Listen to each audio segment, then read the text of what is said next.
యోహాను దర్శనంలో ఉండి ప్రభువా ఆ దర్శనం చూస్తున్నప్పుడు అతని వెనక స్వరం వచ్చింది. ఆ స్వరము మరి 7 సంఘములకు రాసి పంపించమని ఆ స్వరం వచ్చినప్పుడు అతడు వాటిని రాశాడని మేము చూస్తాం ప్రభువా.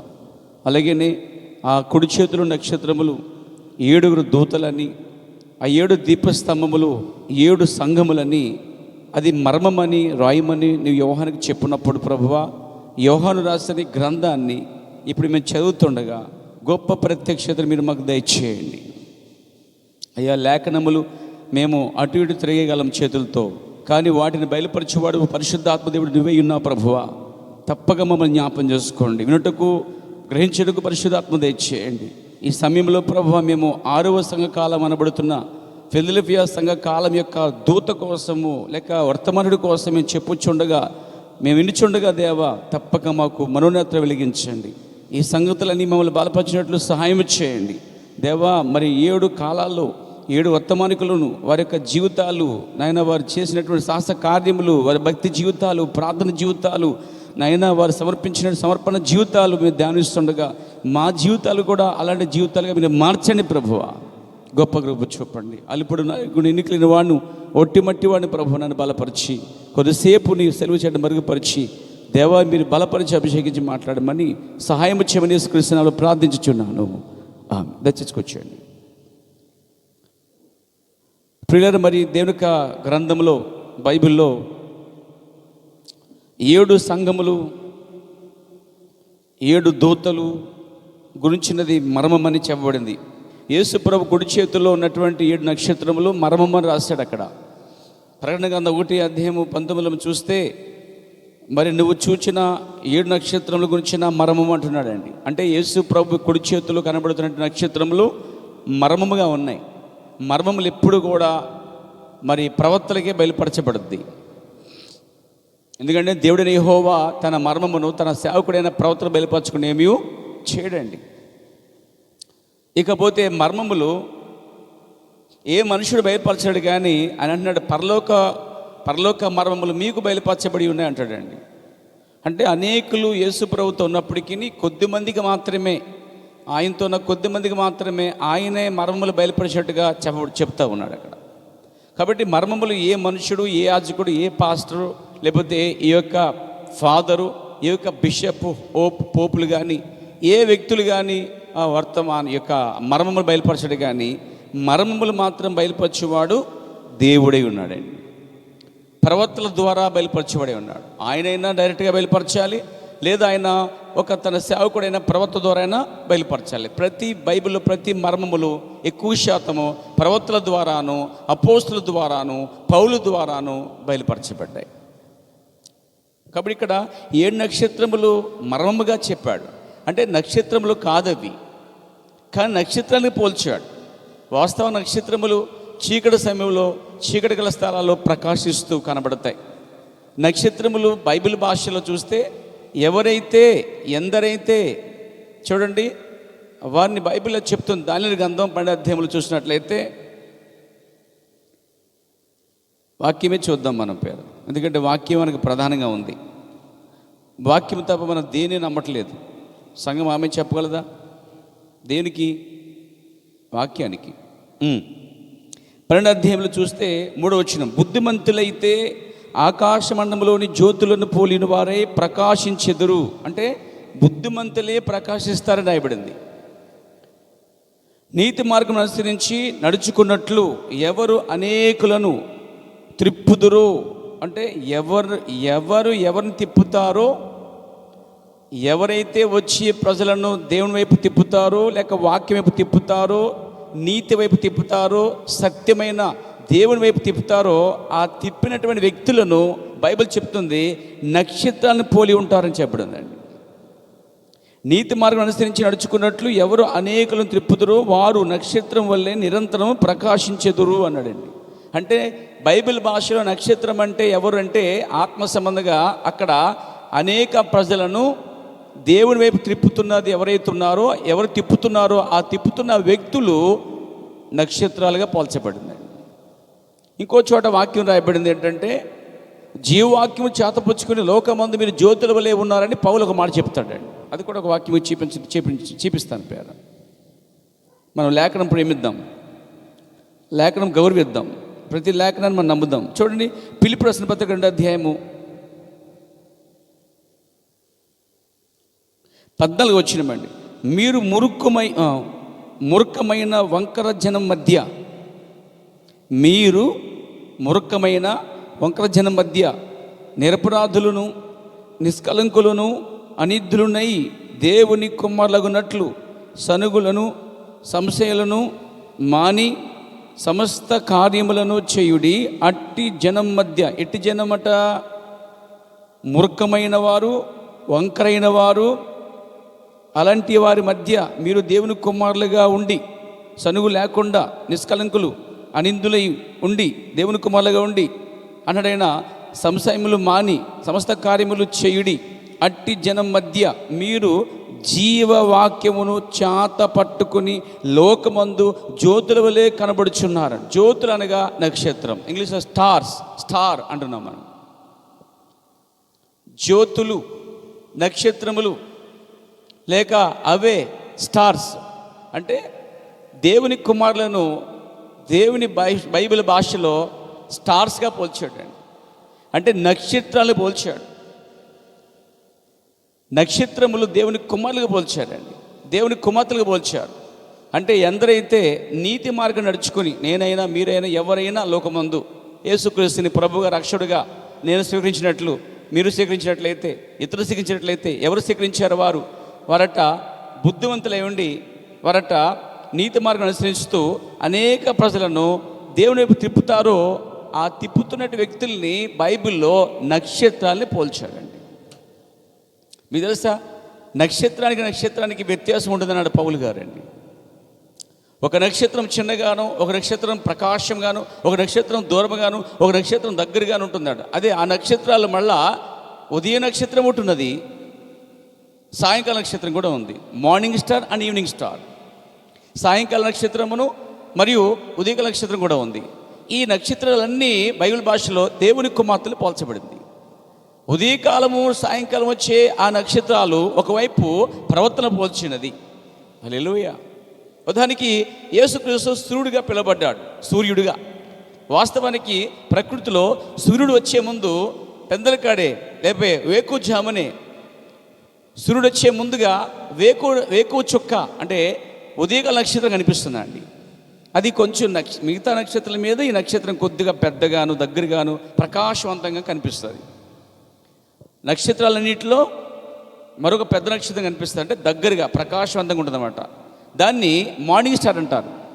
ఆ నక్షత్రం వచ్చింది అంటే సూచన ఏంటంటే కొద్ది క్షణాల తర్వాత, కొంత సమయం తర్వాత భూమి మీదకి గొప్ప వెలుగు రాబోతుంది, సూర్యుడు రాబోతున్నాడు, సూర్యుడు ఉదయించబోతున్నాడు అనేది అది చూపిస్తుంది. అలాగే అదే ఆత్మీయంగా మనం చూస్తే నక్షత్రాల తర్వాత ఒక నక్షత్రం భూమి మీదకి వచ్చింది.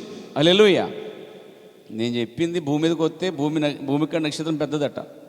నేను చెప్పే నక్షత్రం కాదు, యోహాను, బాప్తిమిచ్చే యోహాను వచ్చి ఆయన ఏం చేస్తానంటే, నేను మార్గం సిద్ధపరుస్తున్నాను, నా వెనక ఒక ఆయన వస్తున్నాడు, నేను తగ్గవలెను అని అచ్చవలెను. ఉదయకాలంలో వచ్చినటువంటి మార్నింగ్ స్టార్, ఆ ఉదయకాల నక్షత్రము అన్నిటికంటే కొంచెం పెద్దగా ఉంటుంది, వేరుగా ఉంటుంది. అది తగ్గిద్ది, దాని వెలుగు మిగతా నక్షత్రాల మీద పెద్దగా ఉంటుంది. సూర్యుడు వచ్చే సమయానికట ఈ యొక్క అన్నిటికంటే బలముగా పెద్దగా ఉన్నటువంటి ఈ నక్షత్రం, ఉదయకాల నక్షత్రము, సూర్యుడు ఉదయించే సమయానికి దీని యొక్క ప్రకాశవంతము, వెలుగు క్రమేణా తగ్గిపోద్దండి. అది ఎలా తగ్గిపోద్దో యోహాను కూడా ఆ సమయంలో ఆ నక్షత్రంలో ఉన్నాడు. ఆయన తగ్గిన తర్వాత అప్పుడు సూర్యుడు భూమి మీదకి వచ్చినట్లుగా యేసుక్రీస్తు రంగం మీదకి నీతిసుడిగా ఉదయించాడండి. అంటే నాకు అర్థమైంది. శరీర సంబంధమైన ప్రతిదాని వెనక ఆత్మ సంబంధమైన దాన్ని నేను ఖచ్చితంగా నమ్ముతున్నాను పేర. అందుకే ప్రవక్త బైబిల్ కూడా ఏంటంటే ప్రకృతి సంబంధమైన బైబిల్ అండి. ఆయన ముందు అక్షరము కన్నా మరి ఆయన ప్రకృతిలో తెలుసుకున్నాడు దేవుణ్ణి. ప్రకృతి బోధిస్తుంది. అదే విధముగా ఈ ప్రకృతిలో కనిపించే నక్షత్రములు దేవుని కుమారులకు పోల్చబడింది. ఉదయకాలం వచ్చే పెద్ద నక్షత్రములు ప్రవక్తలకు పోల్చబడింది. మరి సూర్యుడు దేవునికి, యేసుక్రీస్తు అనే నీతిశునికి పోల్చబడిందండి. కాబట్టి దేవుని కుడి చేతిలో ఉన్న నక్షత్రములు అంటే నక్షత్రములు కాదు, మర్మముగా దేవుడు 7 సంఘ కాలాలకి పంపుతున్నటువంటి ఆ యొక్క కుమారులను లేక వర్తమానికులను తన కుడి చేతిలో పట్టుకున్నాడని అర్థం. అక్కడ ఒకసారి యేసన్న గారు పాట రాశాడు, ఏంటంటే నీ కుడి చేతిలోనా ఉదయ నక్షత్రం అని, అంటే నేను ఒక తారలా ఉదయిస్తానని. ఆయన కాదు, అసలే కుడి చేతుల నక్షత్రాలు భూమి మీద ఉన్న ఏ ఫాదర్స్, రెవరెండ్లు, బిషప్పులు, పోపులు లేకపోతే పాస్టర్లు, సువార్తికులు కారు.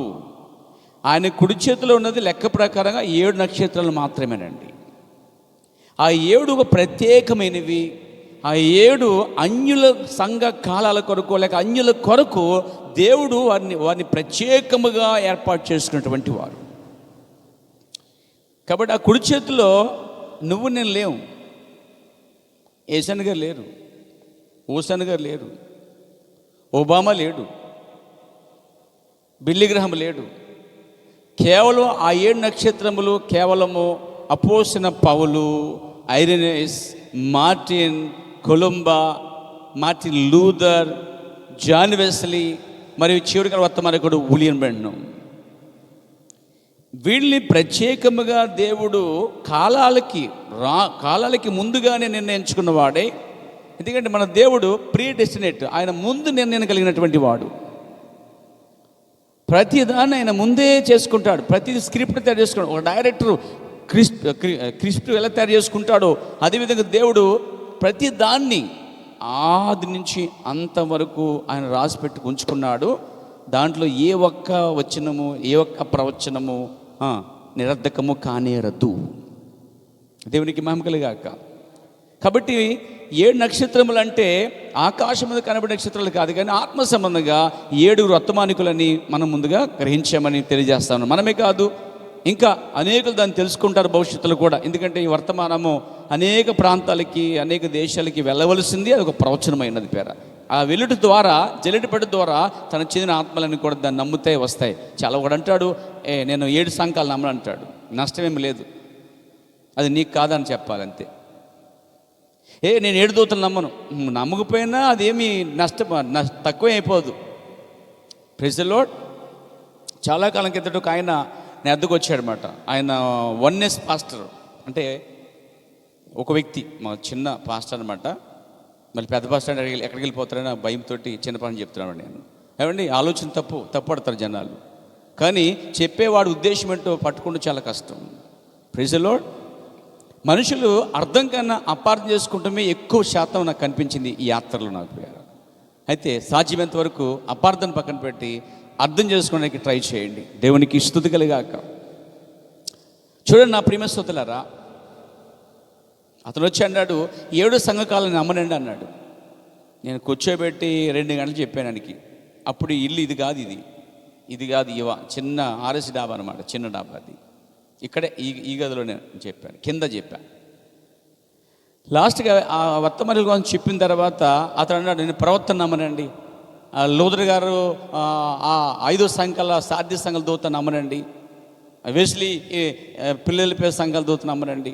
పౌలు గారు ఫేస్కి దూత అని నమ్మని అన్నాడు. నేను ఒక మాట చెప్పాను, ప్రవర్త మాట గుర్తొచ్చింది మాట. ఆయన ప్రవర్త ఎలాంటి, సరే నమ్మవాన్ని బతిమాలండి, నమ్మ అని బతిమాలండి. ఆయన ఇది నీకు కాదు బదరు అంటాడు, ఇది నాకు అంటాడు. సంఘము కూడా అలాగే నేర్చుకోవాలి. ప్రవర్త విధానములు కనుక మనం నమ్మితే వర్తమానాన్ని ఆయన ఎలా వెళ్ళాడు ముందుకి మనం వెళ్ళగలుగుతామండి. లేదా ఒక చోట ఆగిపోతాం, ఎక్కడో చోట. కాబట్టి స్వస్థత విషయంలో కూడా ప్రవక్త అదే చెప్పాడు. స్వస్థత నీకు కాదు బ్రదర్, నమ్మే వారికి అని చెప్పాడు. నువ్వు నమ్మట్లేదు కాబట్టి నీకు కాదని చెప్పాడు. దైవత్వం నమ్మడం విషయంలో కానీ, వర్తమానికుల్ని 7 సంఘాల వర్తమానికులు నమ్మడం విషయంలో కానీ, మరి బాప్తిస్మ విషయం కానీ, మరి ఏ స్త్రీ బోధ కానీ, ఈ కాల ఏలియా గురించి కానీ, ఈ కాల దైవత్వం గురించి కానీ, మరి ఏ బోధనైనా నమ్మాలంటే వారు వాక్య సంబంధాలు అయితే నమ్ముతారు, వారు వాక్య సంబంధాలు కాకపోతే నమ్మరు. అది నువ్వు గమనించి ఏం చేయాలంటే ఇది నీకు కాదు నాకు అని చెప్పి ముందుకెళ్ళిపోనుకోండి. అతని గుండెలో ఆమె గుండెలో రైళ్లు పరిగెడతాయి అనమాట. నిజంగా ఆత్మ సంబంధం అయితే నేను విడిచిపెట్టరు, కూడా వచ్చి మొత్తం దానికి అనుకుంటారు. కాబట్టి ఆ విధంగా కొంతమంది ఈ కాలాలు లేవండి, ఈ సంకాలాలు లేవని అంటారండి. కానీ బైబిల్లో మనం చూస్తాం, ఈ ఆసియా అనేటువంటి ప్రాంతంలోనే మరి 7 పట్టణాలు ఉన్నాయి. ఆ పట్టణాలు ఒకప్పుడు జరిగిన దుర్గీతను బట్టి జరిగిన సంఘటనలు బట్టి దాన్ని అన్యుల కాలం పోల్చినట్టుగా మన ప్రవక్త బోధిస్తున్నాడు ప్రేర. అంతేకాదు మన ప్రవక్త చరిత్ర తీసుకున్నాడు కూడా, బైబిలు మరి చరిత్ర. ఆ కాలంలో 1520 సంవత్సరంలో, లేక 1750 సంవత్సరంలో, లేక 150 సంవత్సరంలో, లేక 53 సంవత్సరంలో జరిగిన సంఘటనలన్నీ కూడా అధ్యయనం చేసి గ్రహించి బైబిల్కి అన్వయించి, అప్పుడు ఆ కాలానికి ప్రవక్త కాబట్టి అతని ద్వారా ఈ సంగతులను కూడా ముడివేసుకుంటూ అయినా ఆ సంగతులు సంఘానికి అందించడం జరిగిందండి. అయితే ప్రజలు దాన్ని ఎక్కువ గ్రహించడం చాలా కష్టమండి. దేవునికి మహిమ కలుగాక. కాబట్టి మనము ఎఫెసు సంకల్ప దూతను చూస్తాం, అతను పౌలని. ఆ తర్వాత స్ఫురణ సంకల్పం చూస్తాం, పెర్గమం చూస్తాం, తుయితెర చూస్తాం, సాధ్యస్ చూస్తాం. పోయినసారి సాధ్య సంఘకాలంలో అంటే ఆ 1500 సంవత్సరంలో ఇంచుమించు అతని కాలం ఎంత అంటే మనం చెప్పుకున్నామంటే 1750తో ముగించబడుతుంది. ఏది లూథర్ కాలం అండి. వాస్తవానికి ఈ కాలంలో ప్రవక్త లూథర్ కోసం ఏం చెప్పాడు కూడా మీతో నేను పంచుకోబోతున్నాను. లూథర్ అటండి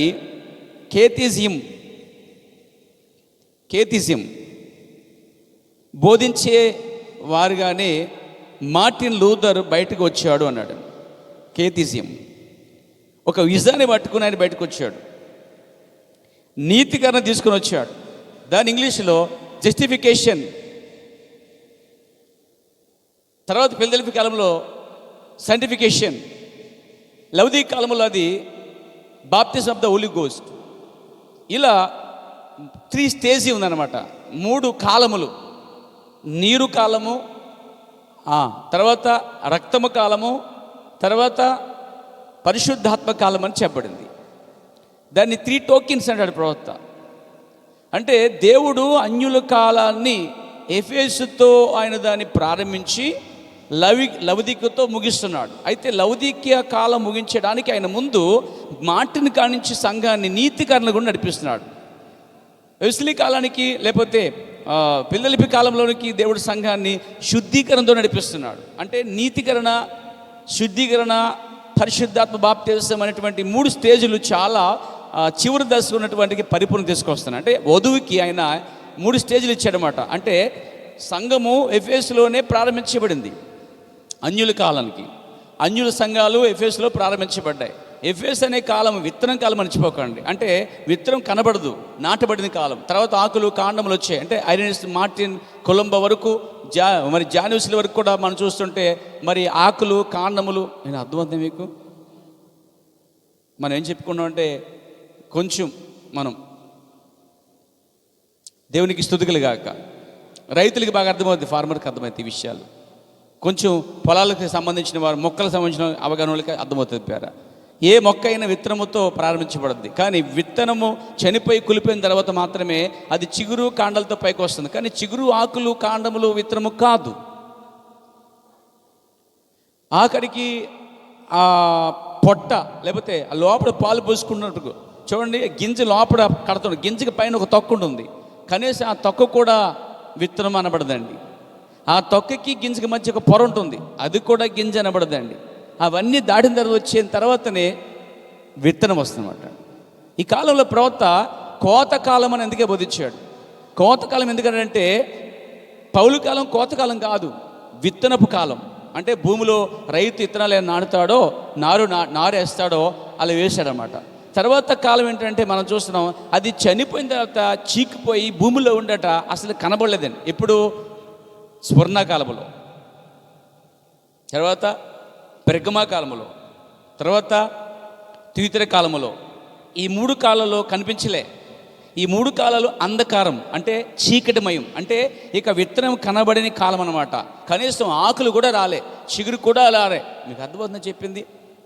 అంటే స్వర్ణ, పెర్గమా, తుయితెర అనే ఈ 3 కాలాల్లో ఎఫెసు కాలంలో విత్తనం అనేది భూమిలో పడిపోయింది, మట్టి తప్ప ఏమీ కనిపించట్లేదు. ఆత్మ సంబంధంగా ఆ కాలంలో చీకటి తప్ప ఏమీ కనిపించట్లేదు ఆత్మ సంబంధంగా. ఇక స్వర్ణ, పెర్గమా, తుయితెర ఈ 3 కాలాలు దాటిన తర్వాత ఇక్కడ మనం చూసేది ఏంటంటే ఆ భూమిలో పొడుచుకుని పైకి రావడానికి ఒక చిన్న చిగురు వలె పైకి వస్తుందండి. నిజంగా 3 కాలాలు ఏ విత్తనమైనా 3వ దినమున అది మెల్లిగా పైకొస్తుందండి. కాబట్టి 3 కాలాల తర్వాత భూమిని పడుచుకుని 3 రోజుల తర్వాత భూమిని పడుచుకుని విత్తనం ఎలా పైకి వస్తుందో, విత్తనం వస్తుందా? ఏమవుతుంది? విత్తనం అక్కడే ఉంటుంది. ఏమొస్తుంది? అందులోనే జీవము పడుచుకుంటూ పగలగొట్టుకుంటూ వస్తుంది. అందుకే ఈ కల్పలో చెప్పాడు, కాంక్రీట్లో విత్తనం ఉన్నప్పటికీ సరైన సమయం వస్తే అది కూడా కాంక్రీట్ని పగలగొట్టుకున్నట్ట బయటకు వస్తున్నాడండి. అది పరిపూర్ణమైనప్పుడు లోపల అది పగలగొట్టుకుని పైకి వచ్చే సమయమే లూథర్ కాలం అండి. అంటే ఎప్పుడో నాటబడినటువంటి ఆ విత్తనము 3 దినములు అంటే 3 సంఘకాలాల తర్వాత తుయితెర తర్వాత మెల్లగా రెండు చిగురులు వచ్చాయి పైకి. ఆ 2 చిగురులు ఏంటంటే మార్టిన్ లూథర్ కాలం అండి. అయినా అక్కడ ఇంకా విత్తనం రాలేదు, అనగా వేసిన పంట కనిపించటం లేదు. దేవునికి స్తుతి కలుగాక.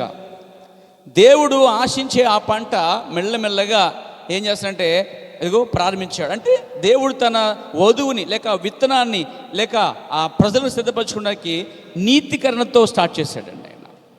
అంటే ఈ 2 ఆకులు నీతికరణ. Praise the lord. ఇక ఆకులు కాండాలు పెరిగి ఏమవుతాయంటే ఎవడన్నా ఆకును చూసి అరే మా పంట పండింది కోదామంటాడు ఎవడన్నా అనడు. పోనీ ఆ కొంచెం పైకి వెళ్ళి పూత పోసింది అనుకోండి, హే మా పంట పండిపోయింది కొడలు కత్తట్రండి కోద్దామంటాడా? ఎవడండు. ఎందుకనంటే అది ఇంకా పరిపూర్ణతగా రాలేదు అన్నది. ఆ తర్వాత ఇంకా చిన్న పిందులుగా ఉన్నాయి. లేకపోతే ఇంకా మనం చూస్తున్నట్లయితే ఆ వరి పండు చూస్తే లోపల పాలు పోసుకుంటుంది అన్నమాట. తర్వాత మెల్లిగా కవర్ ఉంటుంది అన్నమాట, పైన విత్తనపు కవర్ ఉంటుంది. అందుకే ఈ కాలప్రవత విత్తనం తొక్కతో వారసురాలు కాదు. ఎందుకంటే తొక్కతో విత్తనం అనేది వారసత్వం రాదు అన్నాడండి. దేవునికి స్తుతి కలుగాక. ఆయన పెట్టిన ప్రతి అంశము చాలా లోతైన కార్యం అండి. కాబట్టి ఆకులు కాండములు ఎన్ని జరించుకున్నా ఎన్ని చూడండి, మామూలుగా మహావృక్షం చూసాం, పెద్ద చెట్టు చూసాం అనుకోండి, అది అది కాండాలు కదా, చిన్న కొమ్మల కింద ఇడిపోద్ది అన్నమాట. అలాగే ఇజమ్స్ లూథర్ తర్వాత చాలా ఇజమ్స్, చాలా సంఘాలు, చాలా చిన్న గుంపులు బయలు వెళ్ళాయి అన్నమాట. చెట్టుకున్న కొమ్మల వలె ఎన్ని గుంపులు వచ్చినా, ఎన్ని ఆకులు వచ్చినా, ఎన్ని కాండములు వచ్చినా, ఎంత పూత పోసినా ఇంకా కాయ అనేది పరిపక్వానికి రాలేదు, ఇంకా విత్తనం అనేది పరిపక్వం రాలేదు. కానీ పరిపక్వం కాలం ఒకటి వస్తుంది. ఆ కాలానికి ముందు 2 చిగుర్లు వచ్చేట వలన లూథరు దాన్ని ఏం చేశాడంటే దానికి అనుకున్నాడు. దేవుడు సంఘాన్ని అక్కడ ఏం చేశాడంటే నీతికరణ ప్రారంభించాడు లూథర్ ద్వారా అండి. లూథర్ కాలం విత్తన కాలం కాదు కాబట్టే అతని కాలంలో కేవలము నీతిమంతుడు విశ్వాసంలో జీవించును అనే వర్తమానం పట్టుకుని అతడు బైబిల్ తీసుకొచ్చి తర్జుమా చేయించి ప్రజలకి ఇచ్చి అది అందరూ చదివినట్లుగా దేవుడు అతను వాడుకున్నాడు. గొప్పతనం లూథర్ కాదు, కానీ లూథర్ దేవుని చేతిలో వాడబడాడు. చూడండి, దేవునికి గొప్పతనం తీసుకురావాలి. లూథర్ పెద్ద గొప్పవాడేం కాదు అక్కడ, కానీ లూథర్ని వాడుకునేవాడు గొప్పవాడు అంటున్నాను నేను. దేవునికి స్తోత్రం కలుగాక. క్యాథిసిజం బోధించేవారిగానే మార్టిన్ లూథర్ బయటకు వచ్చాడట. ఈ కాల ప్రవర్తనాడు తప్పు బాప్తిస్మముతో అతడు బయటకు వచ్చాడు. అతడు ఎక్కడి నుంచి వచ్చాడు? తుయితెర సంఘ కాలం నుంచి వచ్చాడు. చెప్పాలంటే తుయితెర సంఘ కాలంలో స్త్రీ యొక్క బోధ, స్త్రీ యొక్క పెత్తనం, ఇంకా చెప్పంటే రోమన్ క్యాథలిక్ స్థిరపడిపోయిన కాలం అది. అంటే రోమన్ క్యాథలిక్లోనే చెప్పాను, అతడు అక్కడ నేర్చుకున్నాడు, అక్కడి నుంచే వచ్చాడని చెప్పాను. అక్కడే ఉన్నాడు. అక్కడ అవన్నీ తప్పులు గుర్తించిన వాడి 90 తప్పులు తీసుకొని అతను బయటకు వచ్చినట్టుగా కాసల్ చర్చ్కి ఆ 90 తప్పులు మేకుతో కొట్టి బయటకు వచ్చినట్టుగా మనం చెప్పుకున్నాం. అంటే మార్టిన్ లూథర్ రోమన్ క్యాథలిక్ ఆచారాల సిద్ధాంతాలను గ్రహించి ఇందులో నీతిమంతుడు ఎవడు కాలేడు, కాబట్టి ఇందులో ఏమాత్రం ఈ క్రియల ద్వారా ఎవరు కూడా రక్షించబడరు అని చెప్పి అతను బయటకు వచ్చాడు. అయితే అతను రాకముందు అక్కడ ఏం జరిగింది? చిలకని బాప్తిస్మం ఇస్తున్నారు. ఎక్కడ? క్యాథలిక్ సంఘములో, రోమన్ క్యాథలిక్ చర్చిలో. అప్పట్లో 1520 సంవత్సరాల మునుపుని చెప్పేది. ఈ చిలకని బాప్తిస్మం ఇస్తున్నారు. ఇంకా కొన్ని ఆచారాలు, పండుగలు ఉన్నాయి. అయితే ఇతడు ఆ వాటి కోసం ఏమాత్రం కూడా బోధించట్లేదు. కానీ ఇతడు మాత్రము ఒకే ఒక వాక్యం ఏంటంటే, నీతిమంతుడైన వాడు ఇలాంటి క్రియల ద్వారా, పాప పరిహార పత్రాల ద్వారా, పాకుడు ద్వారా, చచ్చిపోయిన వారికి ప్రార్థన చేయడం ద్వారా, పరిశుద్ధులకి విజ్ఞాపన చేయటం వలన, లేకపోతే మరియమ్మకి ఆరాధన చేయటం వలన, మరియమ్మ దగ్గర ప్రార్థన చేయటం వలన వీటి వలన రక్షణే రాదనేది అది మాత్రం పట్టుకుని ఒక విశ్వాస అనేవాడు లేక నీతిమంతుడు విశ్వాసము ద్వారా జీవిస్తాడనే మాట కొరకే అతను నిలబడి తీసుకొచ్చాడు. అయితే అతనికి ఈ సంగతులు ఏమీ అంతగా అప్పట్లో తెలియదండి. దేవుడు అక్కడి వరకు అతను అనుమతి ఇచ్చాడు. అయితే ఈ కాలంలో అవుతున్నాడు. అయితే రోమన్ క్యాథలిక్ త్రిత్వం బోధిస్తుంది. అప్పటికి దైవత్వ విషయంలో త్రిత్వం బోధిస్తుంది. చాలామంది చూడండి, ప్రారంభ దశలో చెప్పినట్టుగా బైబిల్ కోసం అవగాహన ఉండదు, బాప్తిసం కోసం అవగాహన ఉండదు, మారుమనసు కోసం అవగాహన ఉండదు, పరిశుద్ధాత్మ ఏంటో తెలియదు, సంఘం ఏంటో తెలియదు, ఆరాధన ఏంటో తెలియదు. అలా రాను రాను కాలం క్రమేణా కొద్ది ఎలా తెలుస్తుందో అదేవిధంగా లూథర్ కాలానికి కేవలం ఒకటే వాక్యం ఏంటంటే, నీతిమంతుడు విశ్వాసంలో జీవించును. ఇవన్నీ సరికావు, ఇవన్నీ ఆచారములు. అది మాత్రమే అతనికి ప్రసంగం అంతా కూడా. మిగతా వాటికి అతడు జోలికి పోలేదు, ఎందుకంటే అవి బయలుపరచబడలేదు. కాబట్టి ఈ కాల ప్రవర్తనాడు అతడు తప్పుడు బాప్తిసంతో బయటకు వచ్చాడు. అతడు త్రిత్వ బాప్తిసము ఇచ్చుకుంటూనే వచ్చాడు. అంటే ఆ కాలంలో మార్టిన్ లూథర్ గారు తండ్రి కుమార పరిశుద్ధాత్మ నామములో త్రిత్వములో బాప్తిసం ఇచ్చాడు. అర్థమవుందండి. అది కూడా చిలకడం బాప్తిసం ఇచ్చాడు. ఆ కాలానికి అది సరిపోయింది. ఇది పనిచేయదు ఇప్పుడు. వాస్తవానికి అప్పట్లో సంఘాన్ని దేవుడు ఏం చేస్తాడంటే నీతికరణ ద్వారా కట్టుకుంటూ వస్తున్నాడు. కాబట్టి నీతికరణ అదే ప్రాముఖ్య భాగం అక్కడ వరకు. నీతిమంతుడు క్రియల ద్వారా కాదు, విశ్వాసం ద్వారా జీవిస్తాడనేది విశ్వాసాలు లేవనెత్తినవాడు అనమాట. కాబట్టి ఇంకా మిగతా విషయాలు అతనికి అవగాహన లేదు. కాబట్టి త్రిత్వ బాప్తిసం ఇచ్చుకుంటూనే వచ్చాడు. అది ఎన్నడూ బైబిల్లో బోధించబడలేదు. ఈ కాలంలో ప్రవక్త చెప్తున్నాడండి. అది ఇప్పుడు తప్పు, కానీ అప్పుడు మాత్రం అదేంటో వారికి తెలియదు. అది అప్పుడు తప్పే, ఇప్పుడు తప్పే, కానీ అప్పుడు అదేమిటో వారికి తెలియదు. మీకు అర్థమైంది చెప్పింది పిల్లరా? దేవునికి స్తోత్రం కలుగాక. ఎన్నడూ బైబిల్లో బోధించబడలేదు, ఎన్నడూ బైబిల్లో చెప్పబడలేదు. బైబిల్ గ్రంథంలో ఏనాడైనా ఎప్పుడైనా త్రిత్వ బాప్తిసము ఏ ఒక్కరూ పొంది ఉండలేదు. అది అలాగైనట్లయితే మీరు వచ్చి అది ఎక్కడుందో చూపించండి, అది ఎక్కడ లేదు అంటున్నాడండి. ఇప్పుడు చెప్తున్నాడు ఈయన.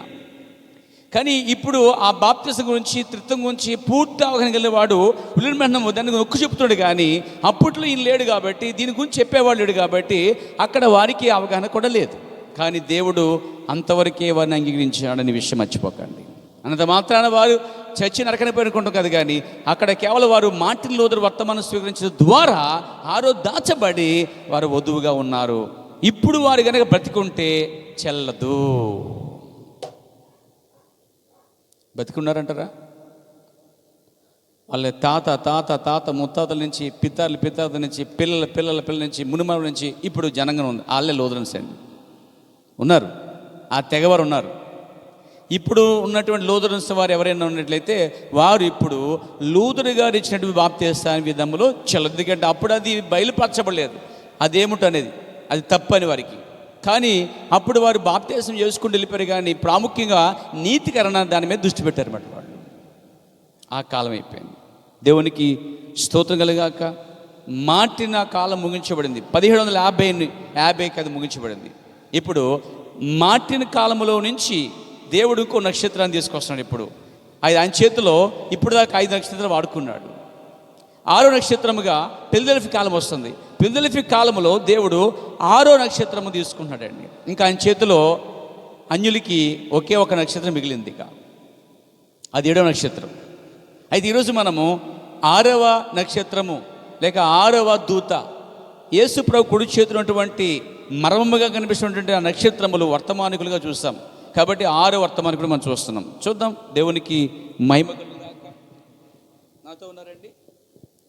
ఫిలదెల్ఫియా సంఘకాలము 1750 నుండి 1906 వరకు నడిచిందండి.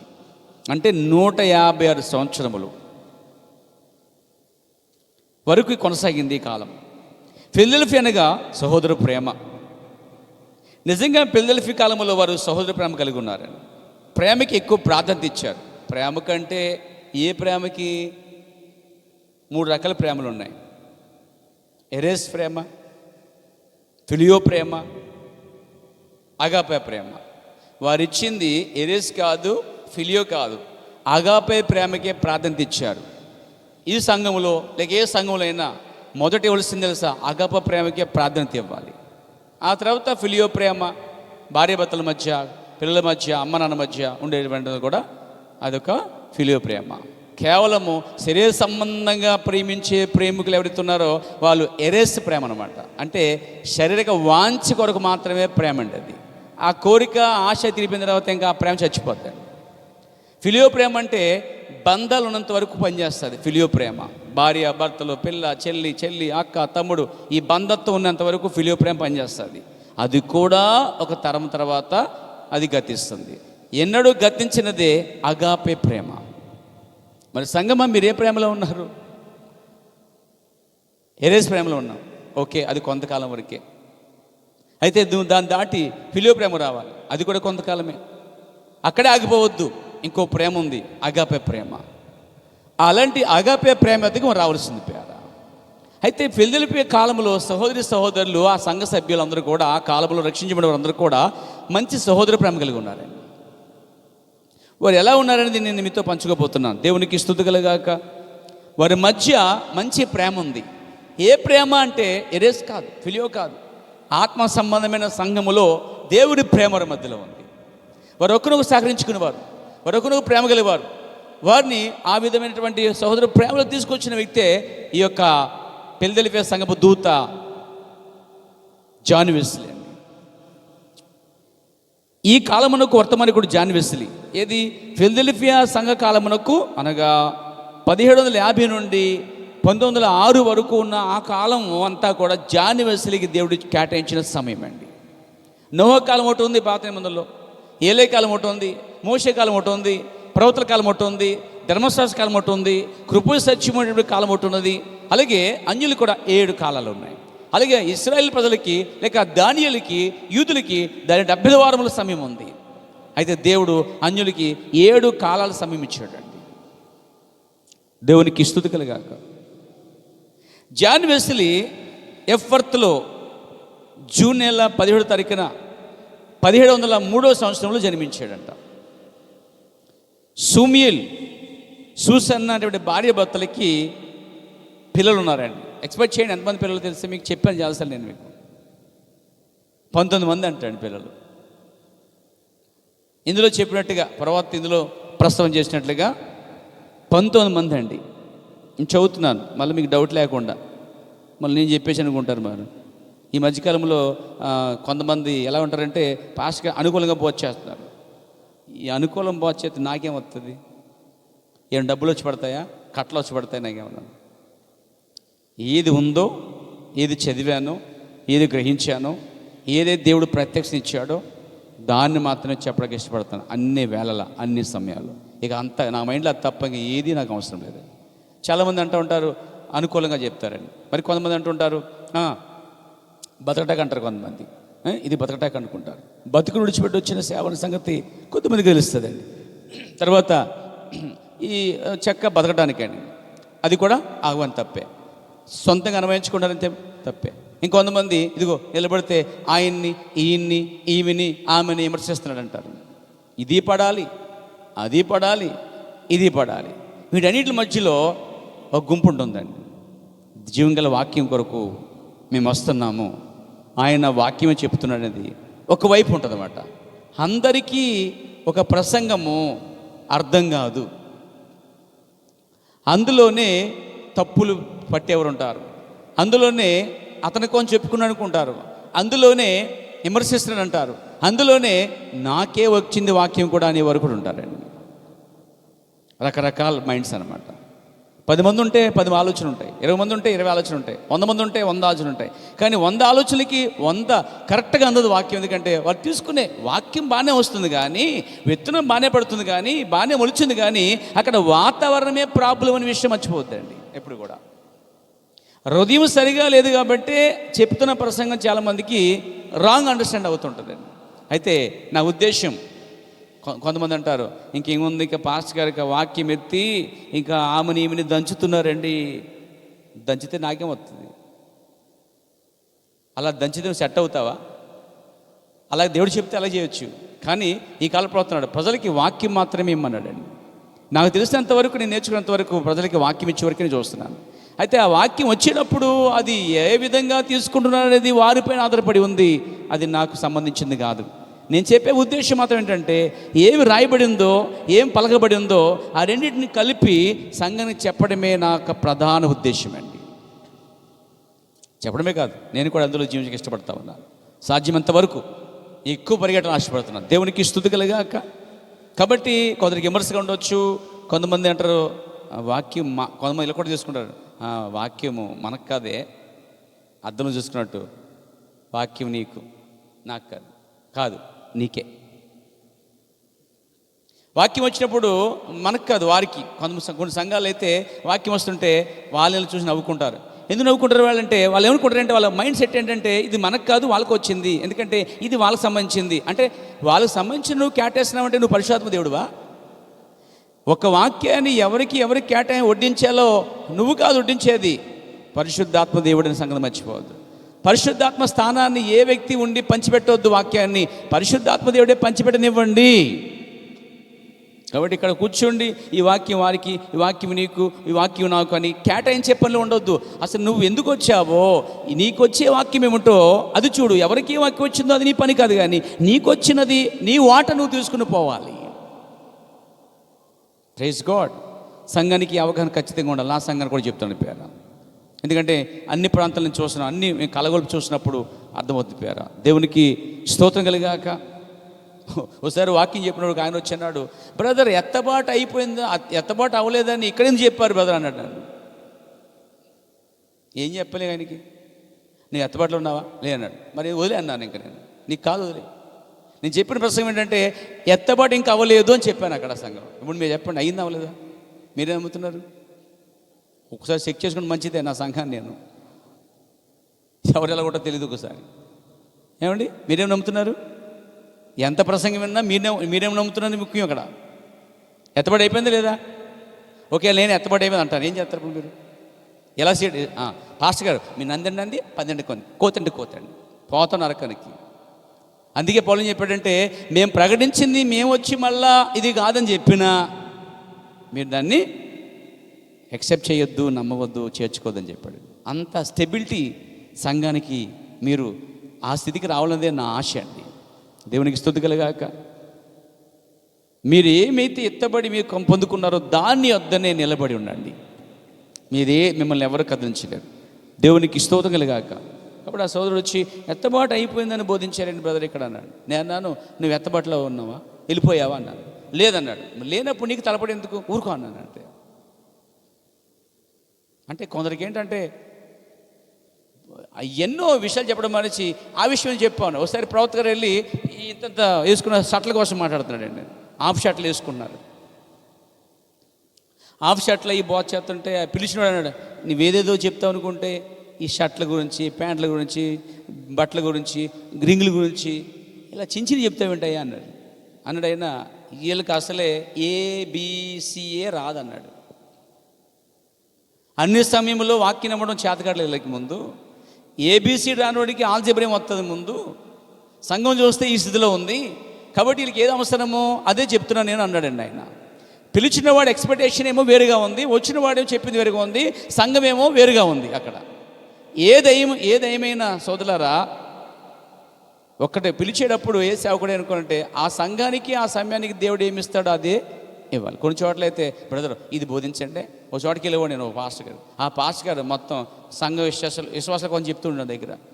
ఒక పాస్టర్ తన సొంత విశ్వాసాల కోసం చెడ్డగా చెప్తున్నాడంటే అతని తండ్రి కాడండి. ఏ సొంత తండ్రి తన పిల్లల కోసం చెడ్డగా చెప్పడు. కానీ వాక్యానుసారముగా ఇదిగో ఇలా లేడు అలా చెప్పడం ఉన్నది వాస్తవమే, కానీ అతను సరిగా లేకపోతే ఆ విషయాలు ఎత్తకూడదు. కానీ ఆ పాస్టర్ నాకు వెళ్ళినప్పుడల్లా ఇదిగలాగా అతను ఎలాగ ఉన్నాడు, ఇతను ఎలాగ ఉన్నాడు, ఈ విషయం చెప్పండి, ఆ విషయం చెప్పండి అనేవాడు. నేను అలాగే అడిగి వెళ్తే మార్చేసేవాడిని. అతను పరిశుద్ధ దేవుడు మాకు బోధించడానికి లేకపోతే నడిపించకుండా ఉన్నాడు కదా. ఈ నడిపించేస్తే ఇంకా ఆయన ఎందుకు? ఈ నడిపించేస్తే ఆయన చెప్పినట్లు మనం చెప్పేస్తే ఆయన ఆగిపోతాడండి. ఆయన ఆగిపోవడం వల్ల సంఘానికి ఏ ప్రయోజనం లేదు. అదే సంఘంలో సార్ నేను వాక్యం చెప్తుంటే 7 ముద్దల గురించి చెప్తున్నప్పుడు 19 మంది రక్షించబడ్డారండి. లైఫ్లో రికార్డ్ అనమాట అది. ఆ విషయంలో మళ్ళీ అటువంటి కార్యం చూడలేదు. 19 మంది రక్షించబడ్డారు. నేను చెప్పిన వర్తమానం విని పరిమాల గురించి చెప్పినప్పుడు, 7 మొదల గురించి చెప్పినప్పుడు, ఆ ఉదయకాల ప్రసంగముల ద్వారా 3 రోజులు ప్రసంగం ఉదయం చెప్పారు, రాత్రికి ఆయన చెప్పాడు. నేను ఉదయం చెప్పిన ప్రసంగానికి 19 మంది రక్షించబడ్డారు. అప్పటికప్పుడు చేతులెత్తిన వారు ఉన్నాడు. నరకానికి వెళ్ళిపోతారు ఈ వర్తమానం చేర్చుకోకపోతే నేను చెప్పినప్పుడు 19 రక్షించబడ్డారు. అలాంటి గొప్ప కార్యం చేసిన దేవుడు. అదే అతను మాట నడుకుండా ఆ కార్యం చూడకపోతుంది ప్రియారా. కాబట్టి అందుకనే వచ్చిన స్పీకరు అక్కడ స్థానిక కాపరి చెప్తే చెప్పడం కాదు. అలాగే సంఘము ఇది చెప్తే బాగును, అది చెప్తే బాగును, కానీ దేవుడు ఏది ఇస్తాడో అది తీసుకుంటే మేము నేర్చుకోవాలండి. అప్పుడే మన జీవితాలు సాధకం చేయబడి మరింతగా బలపరచబడి దేవుళ్ళు సాగిపోతాం. సహోదర ప్రేమ కలిగి ఉండాలి. ఆమేన్. సహోదర ప్రేమ దేవునికి మహిమ కలుగాక. ఇక్కడ చూడండి, ఈ జాని వెస్లీకి తల్లి సూసన్న వెస్లీ, సుమియేలు సూసన్న భార్య భర్తలు, 19 మంది పిల్లలు అంటండి ఇతనికి. ఈమెకి పెద్ద సంతానమే, మొత్తం ఆపరేషన్ మాత్రం చేయించుకోలేదండి. నో కుటుంబ యంత్రణ, నో అబార్షన్స్. ఇక్కడ 19 మంది వాళ్ళకి అన్నారండి. ఇక్కడ విషయం ఏంటంటే 19లో ఒకడే ఈ జాని వెస్లీ అండి. అసలే ఈ సొమ్యేలు అంటే సూసన్న యొక్క భర్త. ఈ సూసన్న వెస్లీ 19 పిల్లల్ని పెంచుతున్నాడు ఇంట్లో ఉండి. మనకు ఒక్కరిద్దరు ఉంటే సరిపోద్ది. ఇక వాళ్ళే ప్రపంచమే. ఇంకా ఆ చుట్టూ తిరుగుతూ ఉంటాం, ఒకరిద్దరు చుట్టూ. ఇంకా దేవుడు సత్యక్కర్లేదు, సేవ అక్కర్లేదు, దేం అక్కర్లేదు, పిల్లలే సర్వస్వం. తిరుగుతూ ఉండు, ఎప్పుడో తీసిపడతారు శుభ్రంగా. ఏమనుకుంటావు నువ్వు? నాకంటే ఎక్కువ దేన్ని ప్రేమించినా నాకు పాత్రలు. దేవుడు అంత పార్సలిటీ ఇవ్వడు. అంటే దేవుడు అంత స్వార్థపడని విషయం గుర్తించండి. దేవునికి ఇచ్చే సమయాన్ని కూడా నువ్వు పిల్లలకి ఇచ్చావనుకో, దేవునికి ఇచ్చే సమయాన్ని కూడా నువ్వు పనికి ఇచ్చావనుకో, దేవునికి ఇచ్చే సమయాన్ని కూడా నువ్వు దొంగిలించావనుకో, నీకేది ఇష్టమో దాన్ని తీసేస్తాడు దేవుడు. ఉన్నారా? విన్నారా? అర్థమవుతుందా? అందుకే ఒక డిసైడ్ చేసుకున్నాను నేను. ఇవన్నీ తెలుసు, దేవుని తప్ప ఎక్కువ దేన్ని ప్రేమించవచ్చు. దేన్నైనా పిల్లల్ని, తల్లిని, అందరిని ప్రేమించవచ్చు. బట్ ఆయనకంటే ఎక్కువగా ప్రేమిస్తే నష్టపోయేది నువ్వే. అది నాకు అర్థమైంది. దేవునికి స్తోత్రం కలిగాక.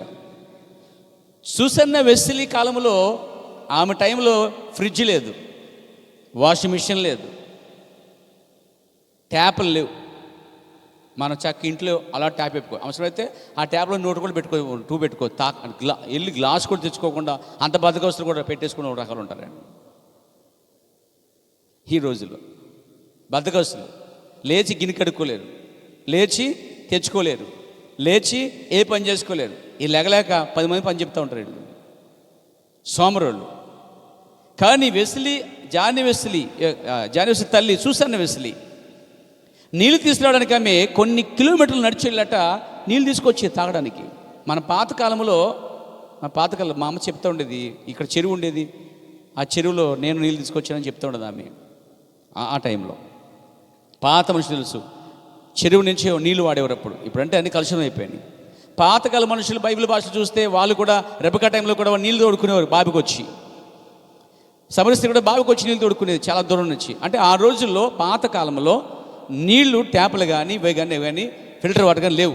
స్వచ్ఛమైన మంచి కొండల నుంచి వచ్చే నీళ్లు, లేకపోతే బోధుల నుంచి వచ్చే నీరు, చెరువు నుంచి వచ్చే నీరు, ఆ చెరువు నీరు కూడా తీసుకొని తాగిన రోజులు ఉన్నాయి. ఆ రోజుల్లో సూసన్న కాలం అంటే ఏటైంది 1750 సంవత్సరం నుంచి 1906 మధ్యలో. అంటే సూసన్న వెస్లీ కాలం 1700 సంవత్సరం అనమాట. ఆ సంవత్సరంలో ఫ్రిడ్జ్ లేదు, వాషింగ్ మెషిన్ లేదు, తర్వాత ట్యాప్ లేదు, ఇవన్నీ లేవు. అయినా మంట నీళ్లు తీసుకొచ్చేది తాగడానికి ఒకటి. రెండోది 19 పిల్లల బట్టలు అంటే మాటలా ఏమంటే ఎంతమంది పిల్లల బట్టలు? 19 పిల్లలు కాకుండా మరి ఇద్దరు వీళ్ళ సంగతి ఏంటి? భార్యాభర్తలు విడిచిపెట్టారా? మొత్తం ఎంతమంది? 21 మంది బట్టలు అంటే రోజువారీ ఆ బట్టలు ఇంత పెరిగిపోతాయి. మనకే నేను నేర్చుకున్న బట్టలు వేసుకోవు నువ్వు, ఓకే మంచిదే, తీసేస్తావు. ఎందుకంటే చక్కగా తీసుకు మెషిన్లో పడేస్తావు, దాంట్లో కొంత సర్పేసేస్తావు, నొక్కు పడేస్తావు, అది గిరగిర తిప్పి నీకు ఇచ్చేస్తుంది, నువ్వు ఆరేసుకుంటావు. ఇంకా భవిష్యత్తులో ఆరేసే మిషన్ కూడా వస్తుందేమో, అంత బద్దకొసలు అయిపోయే కాలం ఉంది. ఏమండి చూడండి, ఈ రోజు నుంచి పోలిస్తే ఆ రోజుల్లో ఉన్న సూసన్న వెస్లీ నీళ్ళు తీసుకొచ్చింది. 19 ఇలా 21 మంది బట్టలు ఉతికింది. ఏమండి, అంతమంది బట్టలు ఉతకాలంటే ఎంత కష్టమో ఆలోచించండి. ఉతికేళ్ళకి అర్థమవుతుంది, మిషన్లు వేసినా అర్థమవుతుందండి. మిషన్లు వేసినా అర్థమవుతుంది, ఉతికేళ్ళకి అర్థమవుతుంది. దాని కష్టం ఏంటో అనిపించడానికి అర్థమవుతుంది. 21 మంది బట్టలు ఆమె ఉతికి పిండి ఆరబెట్టి ఇస్త్రీ చేసేది. పైగా వంట 21 మంది వంట చేయాలి ఆమె. ఎవరు? Susanna Wesley. ఆమె పేరు పెట్టుకునే వాళ్ళు ఎవడో వాళ్ళని బతుకులేదు చాలామందికి. సూసన్న వెస్లీ అనే పేరుకి తగ్గ జీవితాలు చాలామందికి ఉండవండి. నేను కొంతమంది పెట్టాను అక్కడక్కడ, అసలు ఆ పేరు తగ్గ జీవితమే లేని రొచ్చు జీవితం జీవిస్తున్నారండి. కానీ ఈమె నీళ్ళు తీసుకొచ్చింది, బట్టలు ఉతికింది, వంట చేసింది, పైగా మంచి ప్రార్థన పరులు అంటున్నారు. అసలు ఆ టైంలో అన్ని పనులు చేసి అన్ని గంటలు ఎలా ప్రార్థన చేసిందిరా బాబు అని ఆశ్చర్యపడతా ఉంటాను ఒకసారి చదివినప్పుడు. నేను ఆ చరిత్ర చదివినప్పుడు మనకి ఈరోజు మిషన్ ఉంది, ట్యాప్ ఉంది, తెచ్చుకోకలేదు, ఇంట్లోనే బుడబడిపోయచ్చు అవసరమైతే. వాషింగ్ మిషన్ ఉంది, వంట కుక్కర్లు ఉన్నాయి. అప్పుడు ఉండేదా ఆమె కూర్చునేది, మటన్ వచ్చి వండేటప్పుడు కూర్చుని వెయిట్ చేసేది. ఇక్కడ నువ్వు వెయిట్ చేయట్లేదు, అది పెట్టేసి టైమింగ్ మన రైస్ కుక్కర్లో దానిలో పడేసి టైం పెడితే అది ఉడిచి ఇచ్చేస్తుందండి. అన్ని మిషన్లు చేసేస్తున్నాయి పనులన్నీ. ఆ రోజులు ఏ మిషన్ లేకుండా ఆమె చాలా కష్టపడి అన్నీ చేసుకుంటూ కొన్ని గంటలు ప్రాణం చేసేదట. అంత మాత్రం కాదట, పొద్దున్న లేచి ఆమె పెందరిక లేచి అందరికీ టిఫిన్ సిద్ధపరిచేదట. ఒక కన్వర్సేషన్ ఏంటంటే అక్కడ ఆ 19 మంది పిల్లలు ముందు లేవాలి, ప్రార్థన చేయాలి, తర్వాత ఫ్రెష్ అవ్వాలి, తర్వాత బైబిల్ చదవాలి, ఆ తర్వాత టిఫిన్ అంటే వాళ్ళకి 19 మంది అంటే చిన్న హాస్టల్ లెక్కే. వాళ్ళందరూ వంట చేసేది, బట్టలు ఉతికేది, టిఫిను భోజనాలు ఖర్చు పెట్టేది. ఆమె ఎంతో కష్టపడిందంటండి. సూసన్న అంటే మహాశ్రమ పొందిన వ్యక్తి అండి. ఆమె 15 మందిని పెంచుతూ, బట్టలు ఉతుకుతూ, వంట చేస్తూ, నీళ్ళు తీసుకొస్తూ కూడా ఏనాడు ప్రార్థన మానలేదంటండి. మీరున్నారు, దేవుడు ఒక్కరిద్దరు ఎత్తాడు, ముగ్గురు ఎత్తాడు, నలుగురు ఎత్తాడు, ఇంకా అంతే. పాస్టర్ గారండి పిల్లల శ్రమ అండి, కష్టమైపోతుందండి. వంట అండి చేసేలా వంట. ఒకసారి ఉస్సుసని అసలు చూడు, నువ్వు నలుగురి చెక్కబెట్టడానికే చచ్చి మానేస్తావు, ఇద్దరిని చెక్కబెట్టడానికి చచ్చి మానేస్తావు. నీ ఫ్యామిలీ 10 మంది కావచ్చు, లేకపోతే ముగ్గురు కావచ్చు, నలుగురు కావచ్చు. ఆ పని నిమిత్తమే నువ్వు అలా దిగజారిపోతుంటే సూసన్న వెస్లీని చూసి ఒకసారి ఆమెను చూసైనా నువ్వు ప్రేరేపించబడాలి.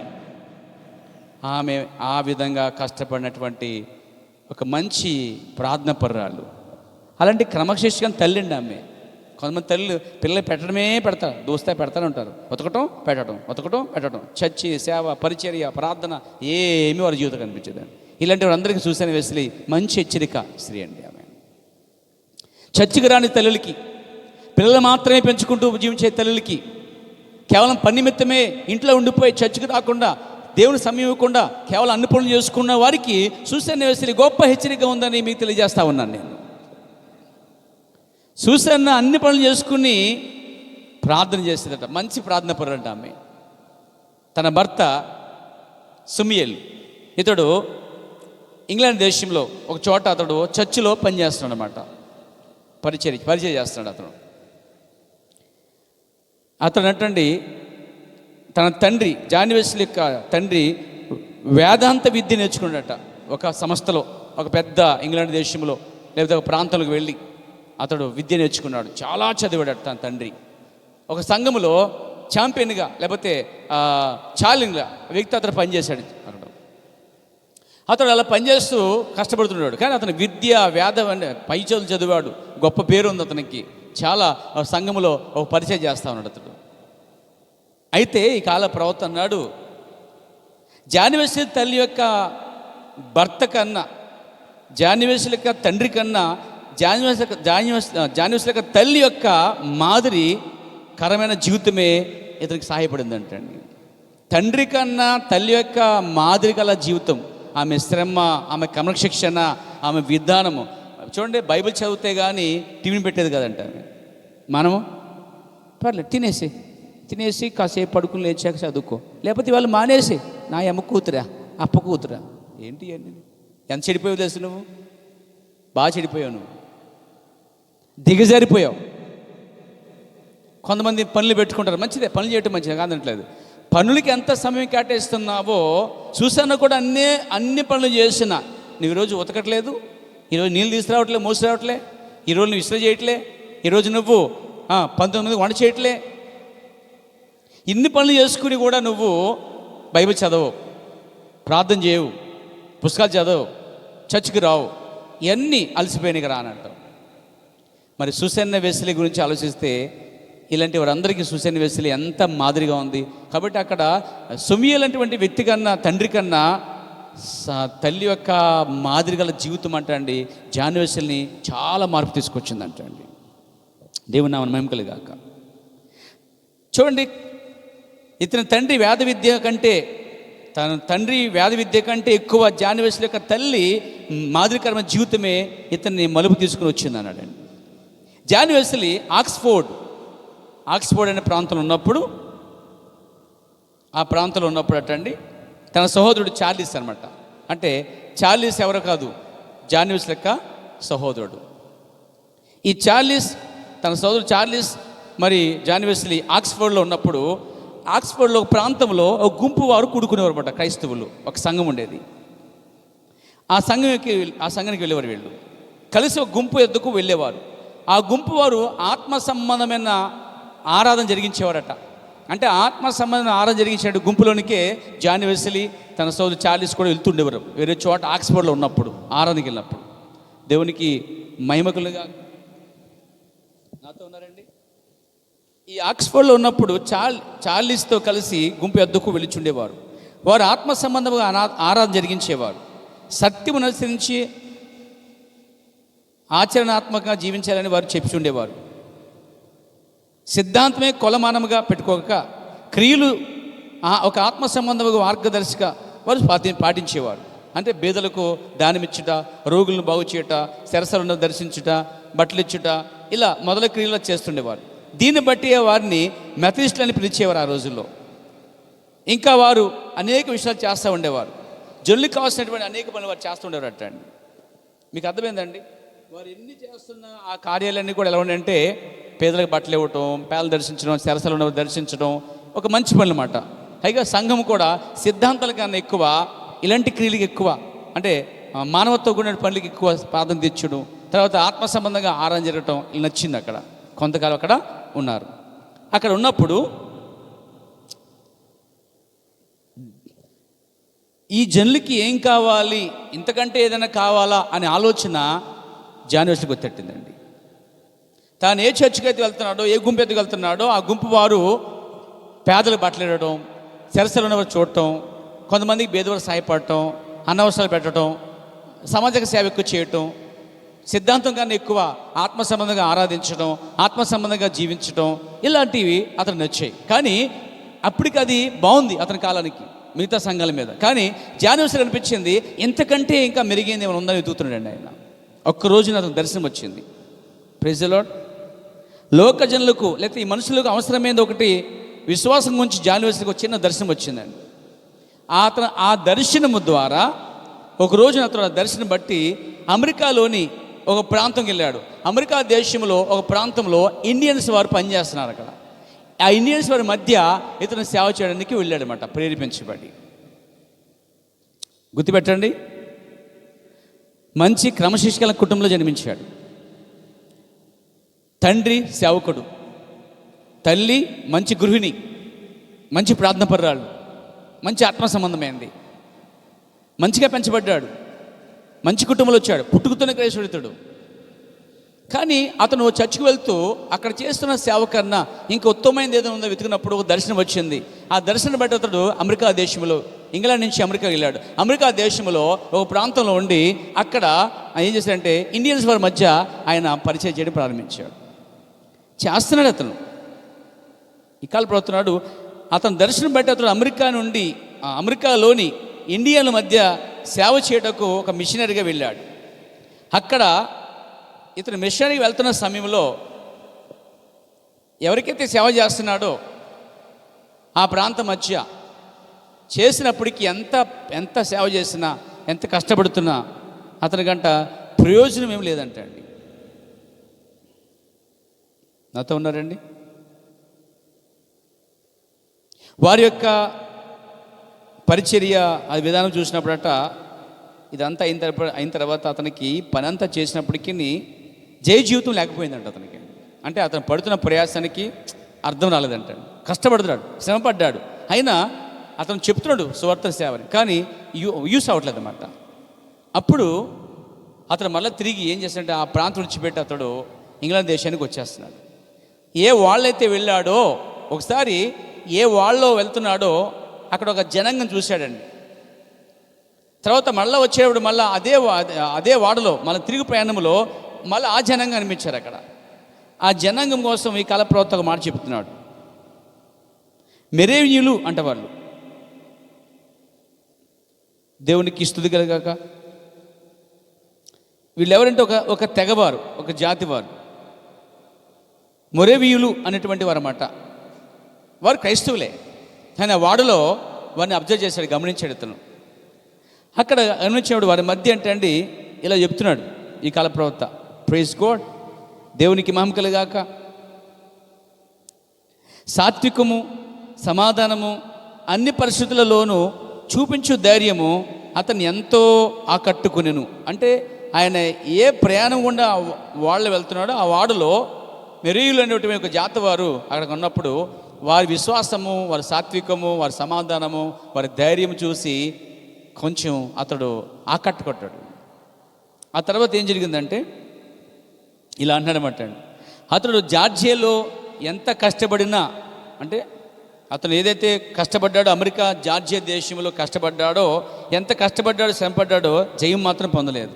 అతడు మరలా ఇంగ్లాండ్కు తిరిగి వచ్చే సమయంలో ఇలాంటి వారు కనిపించారు. వారు సాత్వికులుగా, సమాధానం గలవారుగా, మంచి ప్రార్థన పరులుగా, మంచి ఆత్మీయులుగా, ధైర్యం గలవారు కనిపించినప్పుడు ఇతను వారిని చూసి ఆకట్టుపడ్డాడు. వారిలో ఒక ఆయన, ప్రైజ్ గాడ్, ఇతను కొంచెం అవగాహన ఇచ్చాడు అంట. ప్రతిసారి జరిగేది అది, దేవునికి స్తుతి కలుగాక. అయితే వాళ్ళని చూసి ఇతడు ఆకర్షించబడ్డాడు. అతను అనుకున్నాడు, మనసులో ఒక మాట వస్తుంది అతనికి, ఏంటంటే ఈ మాట, ఇండియన్లు మార్చడకు నేను అమెరికాకు వెళ్ళాను కానీ అయ్యో నన్ను ఎవరు మారుస్తారు అంటే ఇంకా అతనికి మార్పు లేదు. అంటే క్రైస్తవ కుటుంబంలో పుట్టేస్తే పరిపూర్ణ క్రైస్తవుడు అయిపోతాడా? మంచి ప్రార్థనాపరులు జన్మిస్తే మాత్రం అలాంటి జీవితం వస్తుందా? రాదు. వారు మార్పు చెంది జీవిస్తున్నారు కాబట్టి ఇతరులు కూడా ఎక్కడొక చోట ఈమె కూడా మార్పు చెంది జీవించాలి. అమ్మా నాన్న మార్పు పొందితే నీకు రాదు, అమ్మా నాన్న రక్షణ పొందితే నీకు రాదు, అమ్మా నాన్న ప్రార్థన జీవితం నీకు రాదు. ఎందుకంటే వారు మార్పుతో అవి కలిగి ఉన్నారు, అనుభవంతో కలిగి ఉన్నారు.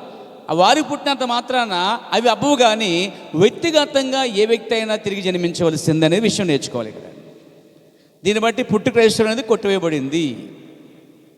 పుట్టు క్రైస్తవులు అంటే అమ్మా నాన్న ప్రార్థన పరులు, అమ్మా నాన్న భక్తి పరులు అయితే పుట్టిన పిల్లలు రారండి. పుట్టిన పిల్లలు కూడా వ్యక్తిగతంగా ప్రభువుని స్వీకరించాలి, వ్యక్తిగతంగా తమ పాపాలు ఒప్పుకోవాలి, వ్యక్తిగతంగా వారు రక్షించబడాలి, వ్యక్తిగతంగా మార్పు రావాలి, వ్యక్తిగతంగా పశ్చాత్తాపడాలి. ఆ వ్యక్తిగతంగా జరిగినప్పుడు వారు పుట్టు క్రైస్తవులైనా ఆ రోజు జన్మిస్తేనే దేవుని దృష్టిలో క్రైస్తవులు అనబడతారు. కాబట్టి పుట్టు క్రైస్తవుల మాటే మీరు ఎప్పుడు ఎత్తొద్దండి. అసలే ఎవరైనా అంటే కూడా చెప్పేది ఏంటంటే, మీ అమ్మా నాన్న రక్షించబడ్డా, నువ్వు రక్షించబడ్డావా అని అడగండి. మీ అమ్మా నాన్న మార్పు చెందింది, ప్రభువుని రక్షణ స్వీకరించారు, నువ్వు స్వీకరించావా? అమ్మా నాన్న స్వీకరిస్తే నేను స్వీకరించినట్టే. కుదరదు అలాగా. వ్యక్తిగతంగా అమ్మా నాన్న తింటే నువ్వు తినటేనేంటి, అప్పుడు అయిపోతావు, నీ పని అయిపోద్ది. అదేవిధంగా వారికి వచ్చిన రక్షణ విధానం ఎలాగైతే వచ్చిందో వ్యక్తిగతంగా మీకు కూడా రావాల్సింది. ఇక్కడ జాన్ వెస్లీ కూడా మంచి భక్తిగల కుటుంబంలో జీవించినాను, దైవజన కుటుంబంలో ఉన్నాను, క్రమశిక్షణ పాటించినాను, బైబిల్ చదువుతున్నాను, గమనించండి ఇక్కడ.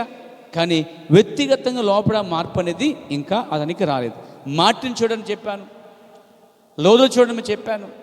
వ్యక్తిగతంగా వారు అప్పటికప్పుడు వ్యక్తిగతంగా లోపల వచ్చిన మార్పును బట్టే వారు మార్పు చెందారు. అప్పటి నుంచే వారు మంచి దేవుని చేతులు వాడబడిన వారిగా ఉన్నారు. దేవునికి స్తుతి కలుగాక. ఇలా అనుకున్నాను అనమాట. ఇండియన్స్ని మార్చడానికి నేను ఇంగ్లాండ్ నుంచి అమెరికా దేశంలో జార్జియాకి వెళ్ళి కష్టపడ్డాను, కానీ నిష్ప్రయోజనం. అసలు నన్ను ఎవరు మారుస్తారు అని ఒక ప్రశ్న వచ్చింది అతనికి. నిజమే కదా.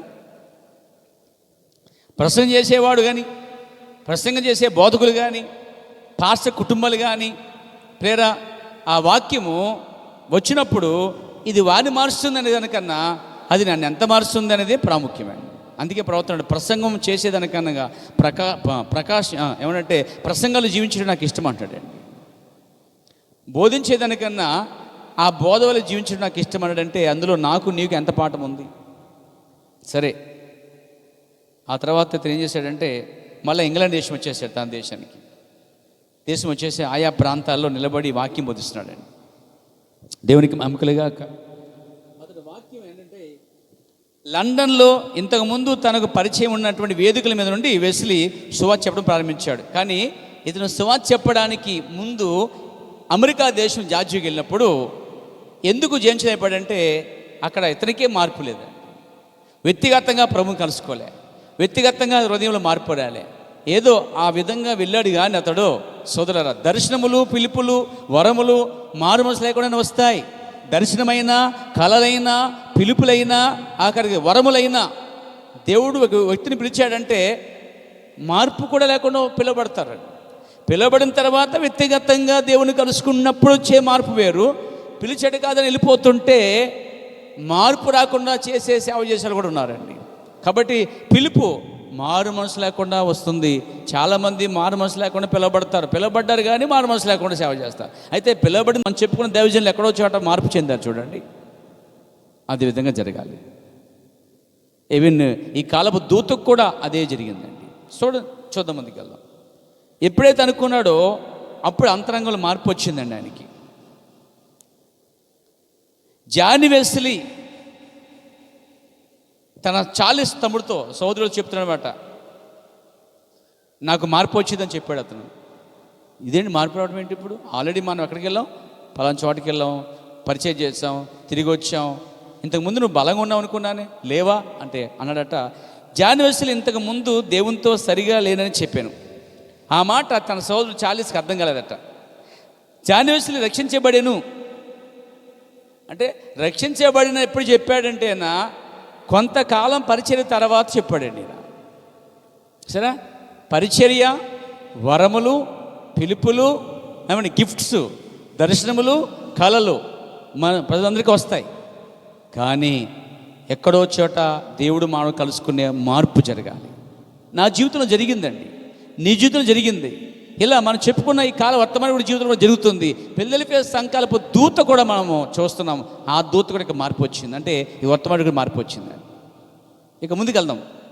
జాన్ వెస్లీ అన్నాడట, రక్షణ మార్గం చూపించిన వాడు అంటే అతన్ని ఎవరో ఒకరు కలుసుకోవాలి కదా. జాన్ వెస్లీకి ఇంత మార్పు రావడానికి, కాస్త బలపరచడానికి ఎవరో ఒకరు ఉంటారు కూడా. దేవుని నామమున కలుగాక. చూడండి, మనం చెప్పుకున్న దూతలన్నీ కూడా మనకు కనిపించాయి. చెప్పిన సేవకులు, సువార్తికులు ఎక్కడో చోట ఎవరో ఒకరితో నడిపించబడి ఉంటారు. ఇక్కడ వినండి, జాన్ వెస్లీని రక్షణ మార్గం కూడా నడిపించిన వాడట పీటర్ బోలర్ అనే వ్యక్తి అంటాడు. పీటర్ బోలర్ అనే దైవజనుడు ఈ యొక్క సహోదరుడు ఈ యొక్క జాన్ వెస్లీని సరైన రీతిగా మార్పు వచ్చినట్లుగా రక్షణ మార్గం నడిపించాడండి. సోదరులారా, మిమ్మల్ని రక్షణ మార్గం నడిపించిన వ్యక్తిని ఎప్పుడు మర్చిపోకూడదండి. తొలి హృదయంలో వాక్యం యుక్తి మొట్టమొదటి పంట వేసే వ్యక్తిని మర్చిపోకూడదండి. నిన్ను క్రీస్తుకు నడిపించిన నీ ఆత్మీయ తండ్రిని నువ్వెన్నడూ మర్చిపోకూడదు, పక్కన పెట్టకూడదండి. గుర్తుపెట్టుకోండి. జాన్ వెస్లీ రక్షణ మార్గం నడిపించి చూపించిన వాడు పీటర్ బోలర్. అప్పుడు ఇతను రక్షించబడి వచ్చి తన సోదరుడు చార్లెస్ చెప్తున్నాడు. చార్లెస్ అంటున్నాడు ఏంటంటే, ఇదేంటి ఇంతకుముందు నువ్వు బలంగా ఉన్నావే, ఇలా అనుకున్నాడు చార్లెస్ అనే వ్యక్తి అనుకున్నాడు. నేను చెబుతున్నానండి, వినండి. జాన్ వెస్లీ వంటి ఆత్మ సంబంధమైన ఒక వ్యక్తి ఇంతకుముందు దేవునితో సరిగా లేడా? ఏం చెప్తున్నావు? అవును సోదరుడా, నేను సరిగా లేను. అయితే సోదరుడు పీటర్ బోలర్ అనే వ్యక్తి ద్వారా నేను సరిచేయబడ్డాను, బోధించబడ్డాను, నేను దీవించబడ్డాను, ఇప్పుడు నేను రక్షణ పొందిన తృప్తి ఉన్నది అన్నాడండి. ఆ తర్వాత లండన్లో అనేక వేదికల మీద ఉంచి వాక్యం చేయడం ప్రారంభించాడండి. సరే, ఎంత బాగుంది ఇది. పిలుపు ఉన్నాను, దర్శనం ఉన్నాను, దర్శన ప్రకారం వెళ్ళినాను, మార్పుతో నిలబడి ప్రసంగం చేసే ఆ ప్రసంగము జీవనం తీసుకొస్తుందండి. చూడండి, పేతురు కూడా పశ్చాత్తాపడిన తర్వాత నిలబడి వాక్యం చెప్పాడు. 3,000 మంది రక్షించబడ్డారండి. అలాగే ఈ జాన్ వెస్లీ కూడా పశ్చాత్తాపడి సరి చేయబడిన తర్వాత లండన్లో వేదికల మీద నిలబడి వాక్యం చెప్తున్నాడు, సువార్త అండి, బలంగా చెప్తున్నాడు చాలా చోట. అయితే లండన్లో వేదికల మీద నుండి వెస్లీ సువార్తను ప్రకటించినప్పటికీ చాలామంది అతను తోసేశారంటండి. మళ్ళీ మీకు ఏం చెప్పడండి, తాగుబోతుడు ప్రసంగం వింటారు జనాలు, ఇద్దరు భార్యలతో జీవించే ప్రసంగం వింటారు ప్రజలు. వాడు పచ్చి అబద్ధకుడు, వడ్డీ వ్యాపారం చేస్తూ అండ్ వ్యాపారం చేస్తూ అడ్డంగా సంపాదించే సేవ చేసినా ఆ సేవకుడి మాటలకి చెవులు కోసుకునేవారు ఉంటారు. అంటే మార్పు చెంది చెప్పే ప్రసంగానికి మాత్రం ప్రజలు మొగ్గు చూపరండి. ఇదే పరిస్థితి అండి. మార్పు లేకుండా బోధించినప్పుడే జనులు వింటారు, చేస్తారు. కానీ మార్పు చెంది అతను మార్పు గురించి చెప్పినప్పుడు ప్రజలు దాన్ని స్వీకరించారండి. రొట్టెలు తింటకు వచ్చారు, తర్వాత అద్భుతాలు చూడకు వచ్చారు. సరి చేసుకోండి అన్నాడు యేసుప్రభువు అని, దిద్దుకోండి అన్నాడు, వెళ్ళిపోయారండి. ఈరోజు కూడా సంఘం అలాగే ఉంటుంది అంటాడండి. మనం ఎక్కువ ప్రాధాన్యత భోజన పద్ధతుల కన్నా, అద్భుతాలు స్వస్థతల కన్నా, బయలుపరచబడిన పలకబడిన వాక్యం నిమిత్తమే ఎక్కువ సమర్పణ కలిగి ఉండాలి సంగమా. ఒక చెప్తున్నాను, ఎక్కువ వాక్యం కొరకే సమర్పణ కలిగి ఉండాలి సంగమా.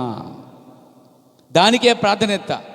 చిన్న గల్లి గజ్జాలకి, చిన్న గొడవలకి ఏమండి, అయితే భార్య భర్తలో దూరి వాళ్ళు ఏం చేస్తారో అది నీ పని కాదు, వీళ్ళేం చేస్తారో నీ పని కాదు, ఆ సహోదరులు ఏం చేస్తారు నీ పని కాదు, వీళ్ళేం చేస్తారో ఆ గుంపెం ఈ గుంపెం చేస్తారు, ఆ సంఘం ఏంటి ఈ సంఘం ఏంటి, ఈ పనికి వేరేవారు, నువ్వు కాదు.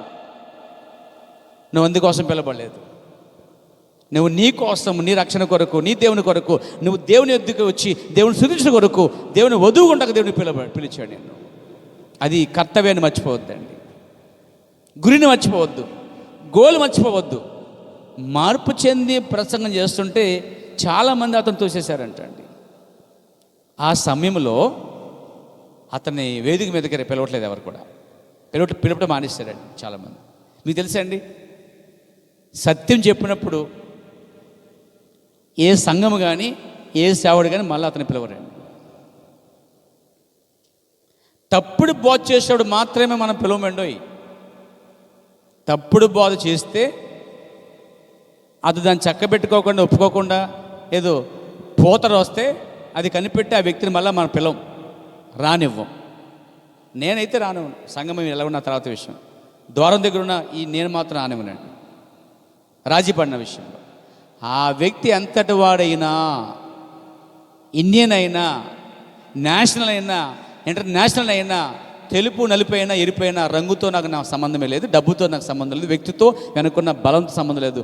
ఆ వ్యక్తి మీద ఉన్న అభిషేకం సరైనదైతే, అది వాక్యానుసారంగా ఇచ్చినట్లయితే, అది సంఘానికి యూస్ఫుల్ ఉపయోగపడితే మాత్రమే వాడుకుంటాను. అలాంటి వ్యక్తి కోసం ఎంత డబ్బైనా ఖర్చు పెడతాం మనం. దేవునికి ఖర్చు పెట్టాం కూడా చాలాసార్లు మనం. దేవునికి స్తుతి కలగాక. మీలో చాలామంది సమర్పణ గల వారిగా మీ చేతులు చాచి ఆ పరిచర్యకి ఇచ్చిన సందర్భాలు ఉన్నాయి, వారి ఒళ్ళొంచి పనిచేసే సందర్భాలు ఉన్నాయి. మీ సొంత పనులు పక్కన పెట్టి దేవుని కోసం ఎంతో కష్టపడే సందర్భాలు మీ జీవితాల్లో ఉన్నాయి, నాకు తెలుసు ఆ విషయం పేర. అయితే మనం ఆశించేది ఏంటంటే వారిచ్చే అమూల్యమైన వర్తమానం కోసం మాత్రమే. వర్తమానం ప్రాముఖ్యంగా ఉంది, అది ఈ కాల వర్తమానం సరిపోతుంది అనుకోండి. ఒకసారి వాక్యం చెప్తుండే ఒక ఆయన అన్నాడు, ఒక ఆయన మన వచ్చికే చెప్పి వచ్చి వెళ్ళిపోయాడనమాట. ఏం చెప్పాడంటే ఆయన, నోవా కాలము 120 సంవత్సరాలు కాదన్నాడండి.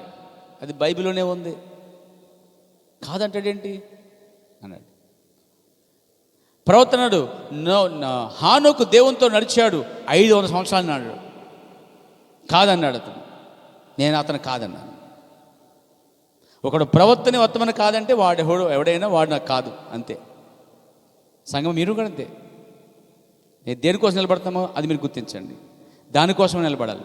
దానికోసం మనం మార్పు చెంది ఏదైతే మనం బోధిస్తున్నామో, ఇక్కడ జాన్వేస్లు కూడా మార్పు చెంది బోధిస్తుంటే అతన్ని పిలవలేదండి. ఎందుకు? నన్ను చాలా పిలిచారు చాలామంది, వెళ్ళాను. నా ఉద్దేశం ఎరగొట్టే ఉద్దేశం కాదు కానీ అక్కడ, కానీ భయపడే ఉద్దేశం కాదు, కానీ ఏదైతే ఉందో అది చెప్పేటప్పుడు రాజీ పడకుండా చెప్పేటప్పుడు ఆ కొంతమంది వ్యక్తులు మళ్ళీ పిలవకపోవడం గల కారణం కూడా ఒకటి ఉందన్నమాట. అంటే కొంతమంది సంఘాలు పాస్టర్లు సబ్బు రాయటం, పొగొట్టడం, అయితే సంఘం ఎదుట ఆ పాస్టర్ గారిని పైకి ఎత్తేయాలండి. పైకి ఎత్తేసి ఆ లోపల ఎత్తేసి ఎత్తిపడేయాలన్నమాట పాస్టర్ గారు. ఎత్తిపడేస్తే సంఘం ముందు పాస్టర్ గారు డబ్బు కట్ట బాగా ఇచ్చేస్తారు పాస్టర్కి. కొన్ని చోట్ల కోపం ఇచ్చి కూడా కానుక ఇవ్వకుండా పంపించే రోజులు నన్ను. కొన్ని చోట్ల వాక్యం చెప్తుంటే ఆ సంఘ విషయాలన్నీ బయటకు వచ్చేసి ఆ రోజు మరి దేవుడు చెప్తాడు కదా, కొన్ని విషయాలు వస్తాయి కదా. ఇంకా ఆ పాస్టర్ గారు నా ముందు రావడం మానేసి తిరుగుతున్నాడు, అక్కడ తిరుగుతున్నాడు, అక్కడక్కడ వెళ్ళిపోతున్నా కూడా సాగనప్పుడు రావట్లేదు. అయ్యి బాబు ఎంత కఠినమండి. ఎందుకు వస్తే వాక్యం చెప్తుంటే సంఘంలో కుక్క వచ్చేసింది. ఈ పాస్టర్ గారు సంఘ పెద్దలు పట్టించుకోవట్లేదు, ఆ సంఘ పెద్దలు కూడా లేరు అక్కడ. ఓ చోటకి అయితే ఒక చిన్నపిల్లడు గేమ్ ఆడుకుంటున్నాడండి. నేను వాకింగ్ చేయడానికి వెళ్తున్నాను లోపలికి, ఆడు గేమ్ ఆడుకుంటున్నాడు. వాళ్ళ అమ్మ ఆ పక్కనే ఉంది, ఆడుకొని ఇస్తుంది. ఎలాంటి తల్లి, ఎలాంటి కుమారుడు, ఎలాంటి పాస్టర్, ఎలాంటి సంఘం. ఆ రోజు నేను చూశాను కాబట్టి చెప్పాను. సంఘం అనేది ఎందుకు వస్తున్నామంటే దేవునితో సహాయం చేయడం తప్ప ఆటలాడటం కాదు. మీ పిల్లలు కూడా అక్కడ ఆటలాడుకోవడం చెప్పానండి, అంతే. మళ్ళీ ఆ పాస్టర్ గారిని పిలవతే ఒట్టండి, మళ్ళీ పిలవలేదండి. మరి ప్రవర్తన ఉన్నాడు, సంఘానికి వచ్చిన పిల్లలు ఆడుకోవడం చెప్పాడు లేదండి. మీరు నమ్ముతారా? మీరు అలా చేస్తారా? మీరు అలా చేయడం నాకు తెలుసు, అయినా మీకు జ్ఞాపం చేస్తాను. అప్పుడప్పుడు జ్ఞాపం చేయడం వల్ల బాగా గుర్తుంటుంది. పిల్లలు ఆడుకున్నారుకోండి, పెద్దలు వచ్చి అని అనుకోండి, ఇంకా అమ్మ కళ్ళు పెద్ద చేసి అంటుందంట, గృహం మారిపోతుంది, అమ్మరమ్మ అయిపోద్ది, అమ్మరమ్మ. ఇంకా మళ్ళీ చర్చి తీసుకురారని ఇంకా సంఘ పెద్దలనందుకో పాస్టర్ వాక్యాలు చెప్పినందుకో చర్చికి కూడా పిల్లల్ని తీసుకురాకుండా భయంకర దుర్మార్గం తయారయ్యే తల్లిలండి. చూసాను నా వెస్టిని చూడండి ఎంత గొప్పదో. అంతేందుకు బైబిల్లో సమూయేలు తల్లి ఎవరమ్మే, హన్నా బిడ్డను తీసుకొని చర్చికి వచ్చిందండి. చిన్నపిల్లలు చర్చికి రావడం ఆటంకం కాదు, నువ్వు వారికి క్రమం చెప్పకపోవటమే ఆటంకము. తిరగకుండా ఉంచటము అనేది క్రమము. తిరుగుట గుడిచిపెట్టావంటే క్రమము నేర్పలేదన్న పిల్లలకి. ఈ చెప్పినప్పుడు ఏ తల్లి ఇష్టపడుతుందండి? ఇష్టపడుతుంది. తిరిగి జన్మించిన తల్లి అయితే ఇష్టపడుతుంది. జన్మించకపోతే ఏ తల్లి అయినా కోప్పడి అని కాల ప్రవర్తన అంటాడు పెద్దలతోటి. పెద్దలారా, మీరు ఒకవేళ అలాంటి తల్లిని కనుక గమనిస్తే, ఒకవేళ పిల్లలు కనుక మీరు కూర్చోండి అంటే ఆ తల్లి లేచి వెళ్ళిపోతారా కూడా అన్నాడు ప్రవర్తన. అవును, వెళ్ళిపోయారు కూడా అండి. మరి అలాంటి విషయాలు కళ్ళ ముందు కనబడుతున్నా కళ్ళు మూసుకొని నేను గుడ్డోడిని ఎలా చెప్పగలుగుతామండి? నెవర్. నా వల్ల అయితే కాదండి. అలా చాలామందికి నేను కేవలం ఈ వాక్య నిమిత్తమే సత్యత ఏర్పడింది అన్నమాట. ఆ వ్యక్తిగతంగా మనకి ఏమి లేవు. ప్రజలో కలివల్లి కందవల్లి పోతే పని మనకు అవసరం అంతా. మనం ఏం కలిగి ఉన్నామో దాన్ని పట్టుకోవచ్చు. జాన్ వెస్లీకి వచ్చిన వ్యతిరేకమైన పరిస్థితులు చాలా అంతగా చాలా వచ్చాయంటాడు అతనికి. చూడండి, మార్పు చెంది అతను చెప్పేది ఏంటంటే, అతని బోధ ఏమనుకుంటున్నారు? శుద్ధీకరణ. మాటల బోధ ఏంటి? నీతికరణ. జాన్ వెస్లీ బోధ ఏంటి? జస్టిఫికేషన్, అంటే శుద్ధీకరణ, అంటే కడిగేయటం అంటే నీ లోపల ప్రతి పాపాన్ని. ఏంటి జాన్ వెస్లీ వాక్యం చెప్తుంటే, ఇది కొన్ని చదువుతాను, వినండి, సరిగ్గా వినండి. అతనికి భయంకరమైన వ్యతిరేకత వచ్చింది. జాన్ వెస్లీ గట్ట భయంకరమైన వ్యతిరేకతలు వచ్చాయట. కొన్ని చోట్ల బోధించొద్దన్నారు అతన్ని, కొన్ని చోట్ల అయితే పిలవలేదు, కొన్ని చోట్ల అతను బోధించకుండా ఆటంకపరిచాడు, కొన్ని చోట్ల అతని బోధను ఆపాలని ప్రయత్నం చేశాడు. ఎందుకంటే ఈ జాతి ఇలాంటి రకము బైబిల్లో అపోస్తుల కార్యాలు అందరూ కనిపిస్తారు. మనకి బైబిల్ అంతలో కనిపిస్తారు. ఆ జాతి వారు ఎక్కడ సత్యాన్ని బోధిస్తున్నారు, నిజాన్ని బోధిస్తున్నారు, వారందరికీ అడ్డంగా వచ్చిన సందర్భాలు కూడా ఉన్నాయండి. జాన్ వెస్లీకి చాలా వ్యతిరేకమైన వచ్చిందట. అయితే దేవుడు అతను తోడై ఉండేను, ఆత్మిక క్రియలు బలముగా ప్రత్యేకపరచబడుచుండేను, ఒప్పింపచేయు ఆత్మ తరచుగా జనులను చేసినట్లుగా చేశాను. అంటే జాన్ వెస్లీ వాక్యం చెప్తుంటే ఏంటండి, ఒప్పింపు చేసే పరిశుద్ధ ఆత్మ వచ్చేదట. ఇక్కడ అన్నాడు, ఇక్కడ ఒప్పింపు చేయి పరిశుద్ధ ఆత్మ తరచుగా వచ్చి జనులందరినీ ఒప్పింప చేస్తుండేది. బలముగా వారు బలముగా నేల మీద పడిపోతుండేవారు. తమ పాపాల గురించి మహారోధన చేసి రోధించేవారు. ఆ రోధించి పాపాలు ఒప్పుకునేవారట. వారు నేల మీద పడట గిలగిల కొట్టుకునేవారంటండి. అతను వాక్యం చెప్తుంటే పరిశుద్ధాత్మ పూడి ఉండి అభిషేకం కింద ఉండి అతడు ఆత్మలు బోధిస్తున్నప్పుడట పాపులైన వారట మహారోధం చేసి కింద పడి కొట్టుకుని రోధించి ఏడ్చి మరి పాపలు ఒప్పుకున్న రోజులు ఉన్నాయండి. అంత బలముగా దేవుడు అతను వాడుకున్నాడు. ఏం బోధిస్తున్నాడు అతడు? శుద్ధీకరణ. ఏం బోధిస్తున్నాడు? వరములు, భాషలు, అర్థం చెప్పుట, కృపావరముల గురించి, పునరుద్ధానం గురించి. ఆ అపోస్తల కార్యగ్రంథములలో అపోస్తల కాలంలో ఏమైతే వరాలు ఉన్నాయో అనగా అవి ఒక చోట ఆగిపోయినాయో, ఈ యొక్క ఏది 19వ శతాబ్దంలో, లేకపోతే జాన్ వెస్లీ కాలంలో, లేకపోతే ఫిలదెల్ఫియా కాలంలో, ఫిలదెల్ఫియా సంఘకాలంలో అవి మరలా పునరుద్ధరించబడ్డాయండి. ఒకప్పుడు పేతురు, యోహాను ఏదైతే ఉపయోగించారో, ఏదైతే అపోస్తలుడైన పౌలు గారు సంఘాలలో వరాల కోసం బోధించాడో, ఆ టైంలో సంఘాల్లో వరాలు కలిగి ఉన్నారో, శక్తి కలిగి ఉన్నారో, ఆత్మ ఒప్పింపజేస్తుందో, అదే విధముగా వెస్లీ కాలంలో కూడా మరి పౌలు, పేతురు కాలంలో ఉన్నటువంటి ఆ గొప్ప వరములు, ఆత్మ అభిషేకాలు వారి మీదకి వచ్చాయండి. అంటే శుద్ధీకరణ అంటే పాత్ర కడగబడకుండా ఆత్మ నింపబడదండి. దేవుడు జాన్యువసుల ద్వారా జస్టిఫికేషన్గా శుద్ధిగానే బాగు చేశాడండి. అంటే సంఘాన్ని కడగటం ప్రారంభించాడు. చూడండి, రోమన్ క్యాథలిక్ సంఘం బయటకు వచ్చింది. అంటే బయటకు వచ్చిన తర్వాత, వారు వాక్యాలకు వచ్చిన తర్వాత కడగటం జరిగిందండి. చూడండి, మోషే కాలంలో ఆ సంఘము ఐగుప్తు నుంచి బయటకు వచ్చింది. అరణ్యములో ధర్మశాస్త్రం ద్వారా శుద్ధీకరణ జరిగింది. వెస్లీ కాలం ఏం జరిగిందంటే శుద్ధీకరణ జరుగుతుంది. వాక్యం బోధిస్తున్నాడండి, ఆత్మలు కడగబడుతున్నాయి, పరిశుద్ధాత్మ వస్తుంది. వారి పాపము గురించి, నీతి గురించి ఒప్పుకుంటున్నారు. వాళ్ళు గిలగిల కొట్టుకుంటున్నారు. వాళ్ళు రోధించి పాపాలు ఒప్పుకొని మారు మనసు పొందుతున్నారండి వాళ్ళు.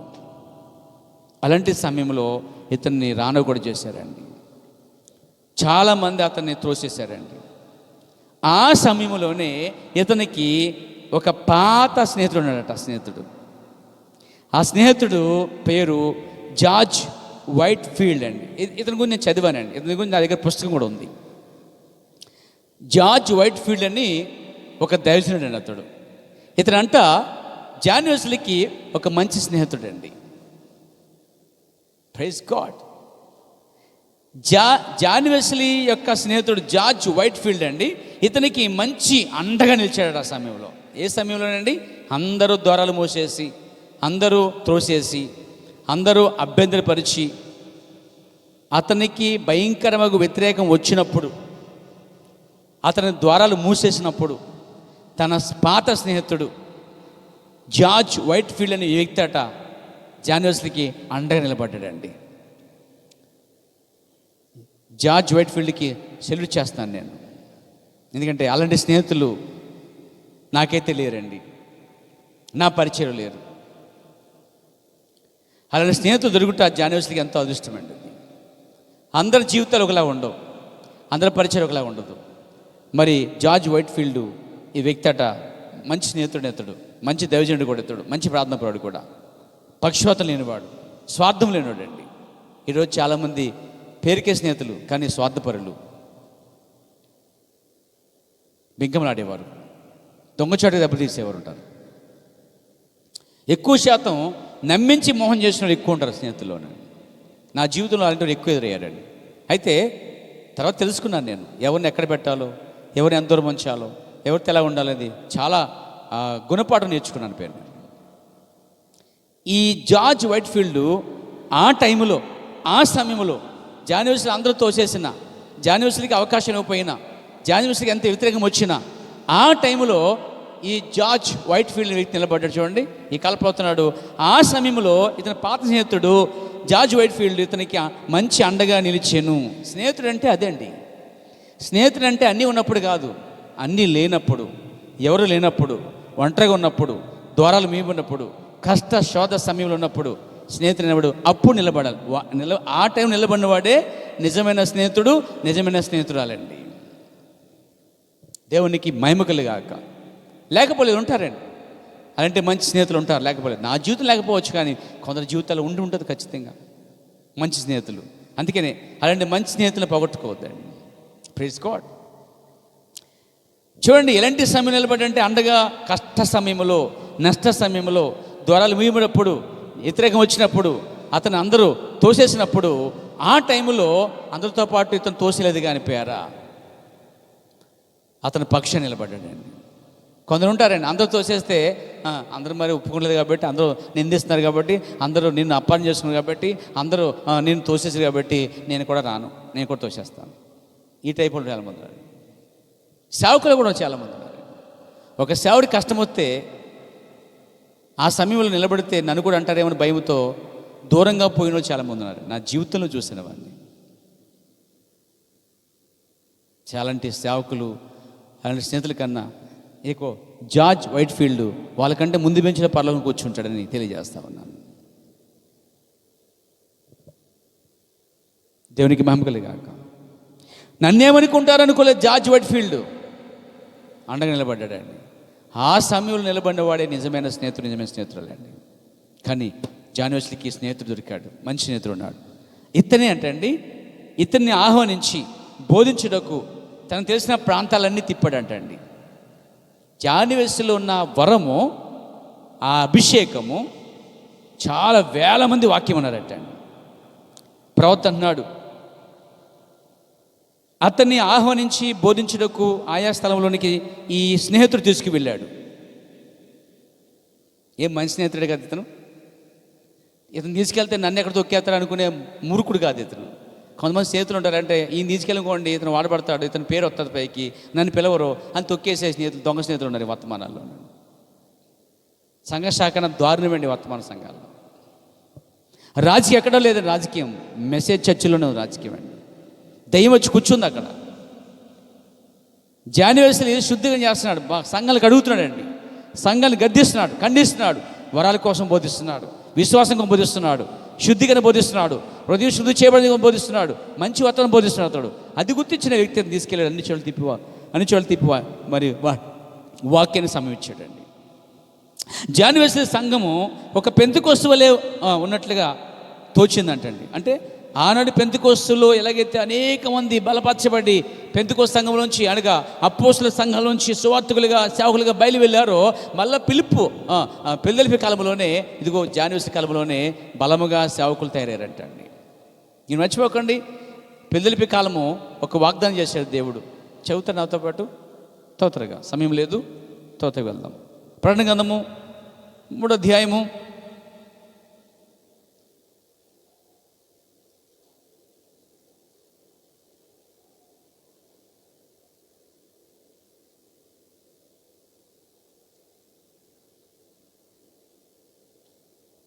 'దేవునికి స్తోత్రం కలుగాక.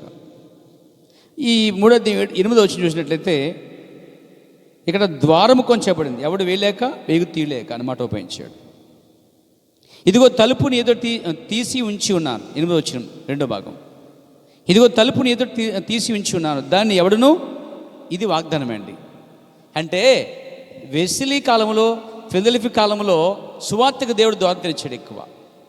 మునుపున్న ఆ యొక్క స్మరణ, పెరగమ, తుయతైరా, సార్దీస్ అనేటువంటి ఈ కాలాల కన్నా ఈ ఫిలదెల్ఫియా కాలం మాత్రం ఎక్కువగా సేవకులు తయారు చేయబడి ఎక్కువగా వేల మందిగా మిషనరీగా బయలు వెళ్ళినటువంటి కాలం ఇది. అంటే సువార్తకు దేవుడే ద్వారం తెరిచినటువంటి సమయమే. దేవునికి స్తుతి కలుగాక.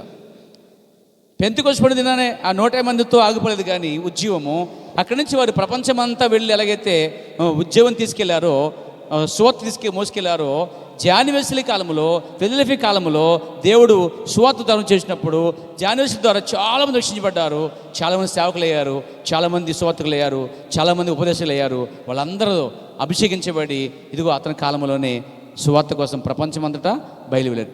ఆ టైంలోనే మిషనరీస్ వేల మంది ఆయా దేశాలకి వారు డాక్టర్లుగాను, ఉద్యోగరీత్యాగాను బయటకు వచ్చిన వారు గాను ఉండి మరి వచ్చేవాడు. ఆ కాలంలో నేను సోదరులారా, మరి మన దేశానికి కూడా చాలామంది వచ్చిన సందర్భాలు ఉన్నాయి. వాళ్ళు వచ్చి హాస్టల్ కట్టారు, హాస్పిటల్ కట్టారు, అనాథాశ్రమం ఆశ్రమం ఇచ్చారు, వారు సొంత డబ్బు ఖర్చు పెట్టారు, మెడికల్ పరంగా వచ్చారు, పనిమిత్తం వచ్చారు, ఆ వీసా మీద వచ్చి వారు ఇండియాలో సేవ చేసిన సందర్భాలు ఉన్నాయి. అలాగే బైబిల్ తర్జుమా చేసిన విలియం కేరీ కూడా ఆ సమయంలో వచ్చిన వాడే ప్రేరా. వీళ్ళందరూ కూడా ఆ సమర్పించుకుని ఆ ఇతర దేశాలు, ఇంగ్లాండ్ దేశం నుంచి, అమెరికా దేశం నుంచి, ఆ యొక్క క్రైస్తవ దేశాల నుంచి వారు మార్పు చెందిన వారే వెస్లీ కాలంలో ఆ గొప్ప దేవజనులు ప్రపంచమంతటా వెళ్ళిపోయారండి. వాళ్ళు ఎక్కువ జనం.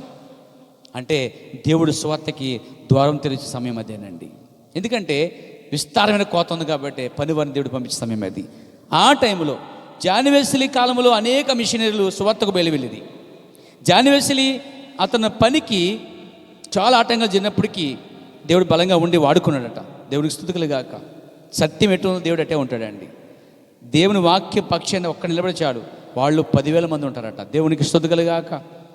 ఒక్కడి వల్లైనను మరి గుంపు వల్ల ఏంటంటే అక్కడ రోజున మరి యోనాతాను పనివాడు ఇద్దరు వెళ్ళి ఫిలిష్తీయులను జయించి వచ్చిన సందర్భాలు ఉన్నాయండి. దేవుడు గొప్ప గుంపుతో కాదు కానీ ఇద్దరితో కూడాను, ఒకరితో కూడా దేవుడు చేయగలడు. ఇక్కడ జార్జ్ లేకపోతే జార్జ్ వైట్ఫీల్డ్ మరియు జాన్ వెస్లీ ఇద్దరు ద్వారా దేవుడు మంచి పరిచయం జరిగించాడు అండి. కానీ జార్జ్ వైట్ఫీల్డ్ ఈ దూతకి సహకారిగా ఉన్నాడు తప్ప అతడు మాత్రం 6వ సంఘాల దూత కాదు, కానీ 6వ సంఘాల దూతగా జాన్ వెస్లీ లెక్కించబడ్డాడండి. దేవునికి మహిమ కలిగి, ఎందుకంటే అతను ముఖ్య ప్రసంగుడిగా ఉన్నాడు, వరాలు కలివాడి ఉన్నాడు, మరియు ఆ కాలపు వాక్యాన్ని కలివాడి ఉండి వాక్యాన్ని బోధించాడు. కాబట్టి అతని కాలంలో చాలామంది సువార్తకులుగా వెళ్ళి ప్రపంచమంతా వెళ్ళి సేవ చేశారండి. అతడు ప్రతిరోజు అంటండి అతను లక్ష్యం చెప్తున్నాడు ప్రవక్త, 6 గంటల కంటే ఎక్కువ నిద్రపోయాడు కాదంటండి. 6 అవర్స్ జాన్ వెస్లీ 6 గంటల కంటే ఎక్కువ నిద్రపోయాడు కాదంట. ఒక రోజుకి 4 సార్లు బోధించాడు అంటండి. 4 సార్లు రోజుకి 4 ప్రసంగాలు చేసేవాడట. మనకు ఆదివారం ఎక్కువ. అబ్బాయి టైం అయిపోయింది, పాస్టర్ని విడిచిపెట్టలేదండి. 2 అయిపోయిందండి, 3 అయిపోయిందండి. టిఫిన్ టైం అయిపోయింది, భోజనం టైం అయిపోయింది. 1:30 వాకింగ్ చెప్పారు, 2 గంటలు చెప్పారు అంట. మరి పౌలు గారు రాత్రంతా బోధించాడు. దానికోసం ఎరగవా? లేఖనాలు అర్థమైతే, మారు మనసు ఉంటే, మార్పు చెంది ఉంటే క్రీస్తుని నువ్వు ప్రేమించగలుగుతావు. ప్రేమలో పడినోడికి సమయం తెలియదు. ఏ ప్రేమ అనుకుంటున్నారు? ఆ ప్రేమ కాదు, దేవుని ప్రేమ చెప్తున్నాను. కొంతమంది దేవుని ప్రేమ చెప్తే ఆ ప్రేమ కోసం చెప్తూ ఉంటారు. వీళ్ళ మైండ్ సెట్ అంతా ఆ ప్రేమ తప్ప, శరీర సంబంధం తప్ప ఇంకోటి ఉండదు కనిపించదండి వీళ్ళకి. అది మంచిదే అని కాదంటలేదు, కానీ దానికంటే ఎక్కువ చేయండి దేవుని ప్రేమకు. నాకు ఇష్టమే, కొందరు మీలో కొందరు మీరంటే నాకు చాలా ఇష్టం, నా పిల్లలు నాకు ఇష్టం, కుటుంబం ఇష్టం, అమ్మ ఇష్టం. అయితే మాత్రం కొంతవరకే వాళ్ళు. దేవునికి తర్వాత ఎవరైనా. దేవునికి మహిమ కలుగాక. రోజుకి 4 సార్లు ప్రసంగం చేసేవాడు. అతను సంవత్సరానికి అంటే అండి 800 ప్రసంగాలు చేసేవాడట సంవత్సరానికి. వామ్మో, చాలా ఎక్కువ చేసాడు. అంతేకాదు అతడు ప్రతిరోజు 5 గంటలు లేచిపోయాడు. 5 గంటలకి ఎర్లీ మార్నింగ్. మంచి అలవాటు కదా. కొంతమంది సేవకులు ఎవరండి అసలే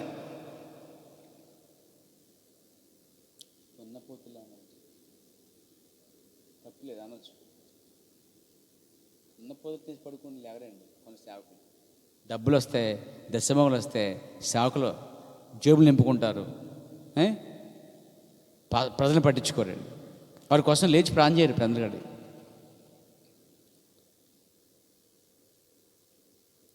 దేవునికి మహిమ కలుగాక. నేను అసలు రాత్రులు సరిగ్గా నిద్రపోనండి. ఎప్పుడు లేస్తానో ఇప్పుడు వెనుక వచ్చేది తెలియదండి, వచ్చేద్ది అనమాట. 5 సార్లు ఎత్తాను మరి రాత్రులు ఖచ్చితంగా. అందుకే పగలు మధ్యాహ్నం 1 గంటనే పడుకుంటాను ఒక్కొక్కసారి, లేక తలపడి వచ్చేస్తుంటుంది, ఫ్రెష్ అవుతుంది అన్నమాట ఖచ్చితంగా. ఎందుకు వచ్చే పిల్లలు నొప్పిగా ఉంది, ఏమో రాయంద్ర బాబు అంటే నొక్కరంటే వాళ్ళు నొక్కుతూ ఉంటారు, నిద్రపోతారు. ఎప్పుడు తెలియదండి, వెళ్ళిపోతారు. అంటే అంత అలసిపోద్ది అనమాట. అంటే రాత్రులు నాకు సరిగ్గా కంటిన్యూగా నిద్రపోయిన రాత్రి లేదండి ఎప్పుడు కూడా. ఎప్పుడు 1 గంట తర్వాత నిద్రపోవటం.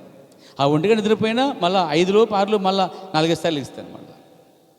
ఇప్పుడు మోకరిస్తాను తెలియదు, ఇప్పుడు ప్రార్థన తెలియదు. ఒకసారి ప్రార్థన ఉండిపోతుంటాను, ఒకసారి ప్రార్థన నిద్రపోతూ ఉంటాను. అలాగా అలా కొన్ని సందర్భాలు ఉంటాయన్నమాట. అది నాకు చాలా ఇష్టం అది. అయితే ఈ మధ్యకాలంలో మీరు కూడా ఏం చేస్తారంటే చక్కగా కొన్ని సమయం పాటిస్తున్నారు, టైంకి వస్తున్నారు, గంట చెప్పు ప్రార్థన చేస్తున్నారు. ఆ నమ్మకత్వాన్ని ఎప్పుడు కాపాడుకోండి. ఆ గంట ఇంట్లో కానీ ఇక్కడ చేసుకున్నానే తృప్తితో మీరు ఉండండి. ఆత్మీయ జీవితం బాగుంటుంది. దేవునికి మహిమ కలుగాక.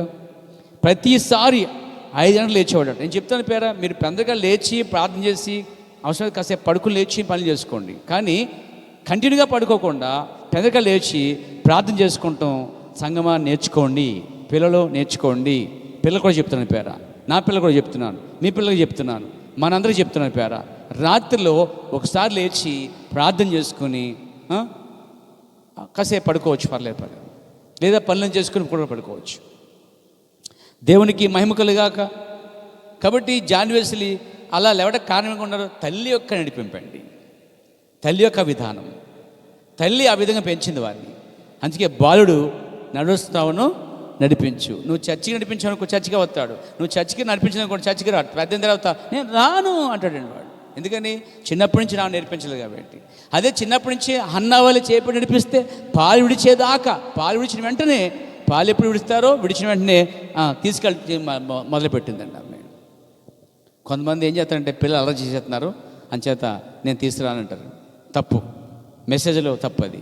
పిల్లలు బాల్యం నుంచే, చిన్నప్పటి నుంచే వాళ్ళు సండే స్కూల్కి, చర్చ్కి, ఆరాధనకి ఖచ్చితంగా అటెండ్ అవ్వాలి. చాలామంది పెద్దలు ఏం చేస్తారంటే పిల్లలకి అర్థమవుతుంది మనకు అర్థమైపోద్దని చెప్పి తీసుకొచ్చేస్తావు, తీసుకురావాలని విడిచిపెట్టేస్తావు. పడుకోండి మీరు, నేను చర్చికి వెళ్ళి వచ్చేస్తాను అంటే చర్చి నీకే, భక్తి నీకే, ఎత్తబడి నీకే, మరి నరకం పోతారు వాళ్ళు. మరి అందుకే మీరు మీ పిల్లలతోనే ఆరాధనలు పాల్గొవాలి.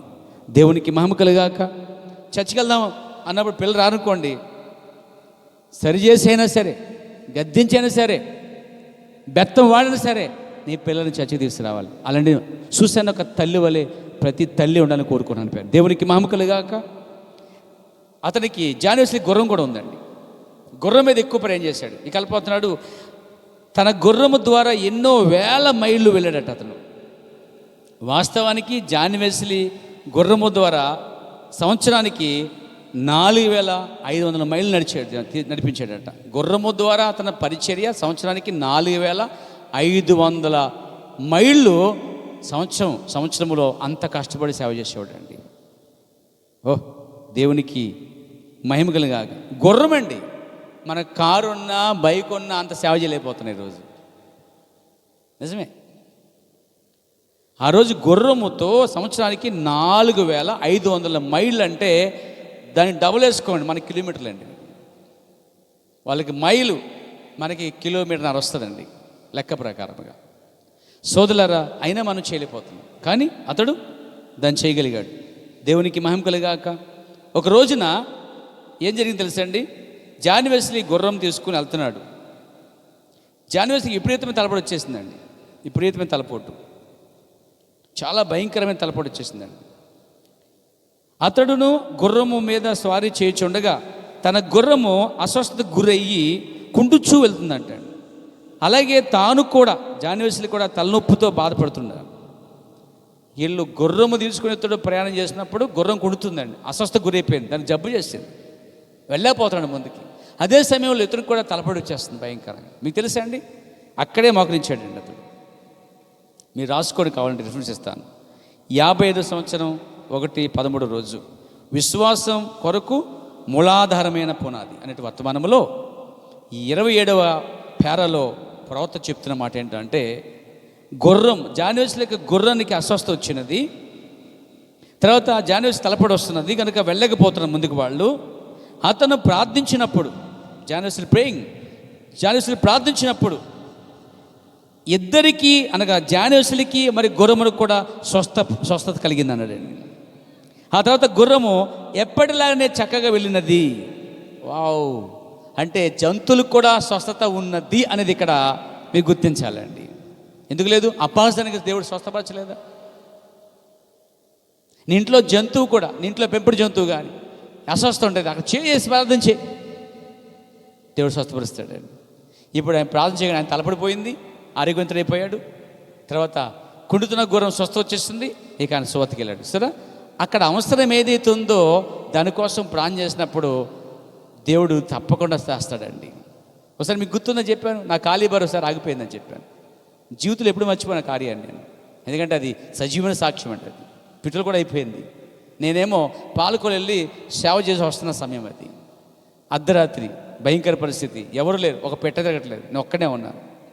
అలాగని భయం లేదు, కానీ అది పెట్రోల్ అయిపోతే వెనక్కి వెళ్ళాలి 4 కిలోమీటర్లు, ముందుకు రావాలి 4 కిలోమీటర్లు, అంతకంటే చాలా కష్టం.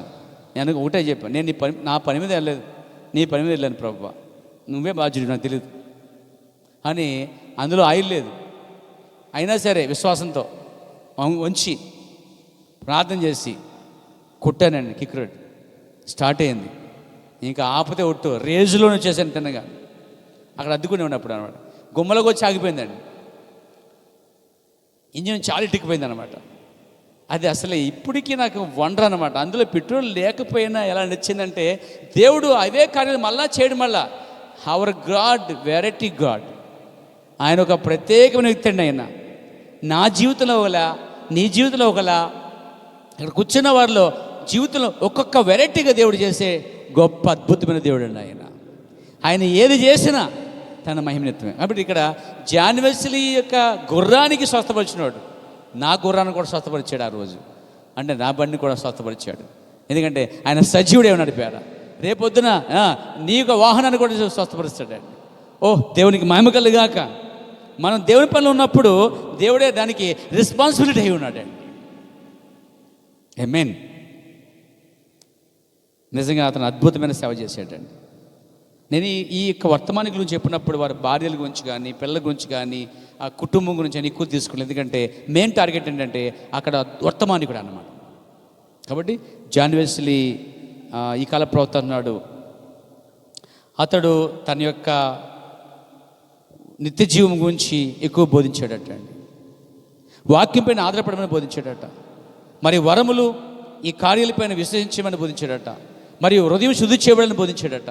శుద్ధీకరణ కోసం ఎక్కువ బోధించిన వ్యక్తి అండి. దేవునికి మహిమ కలిగాక.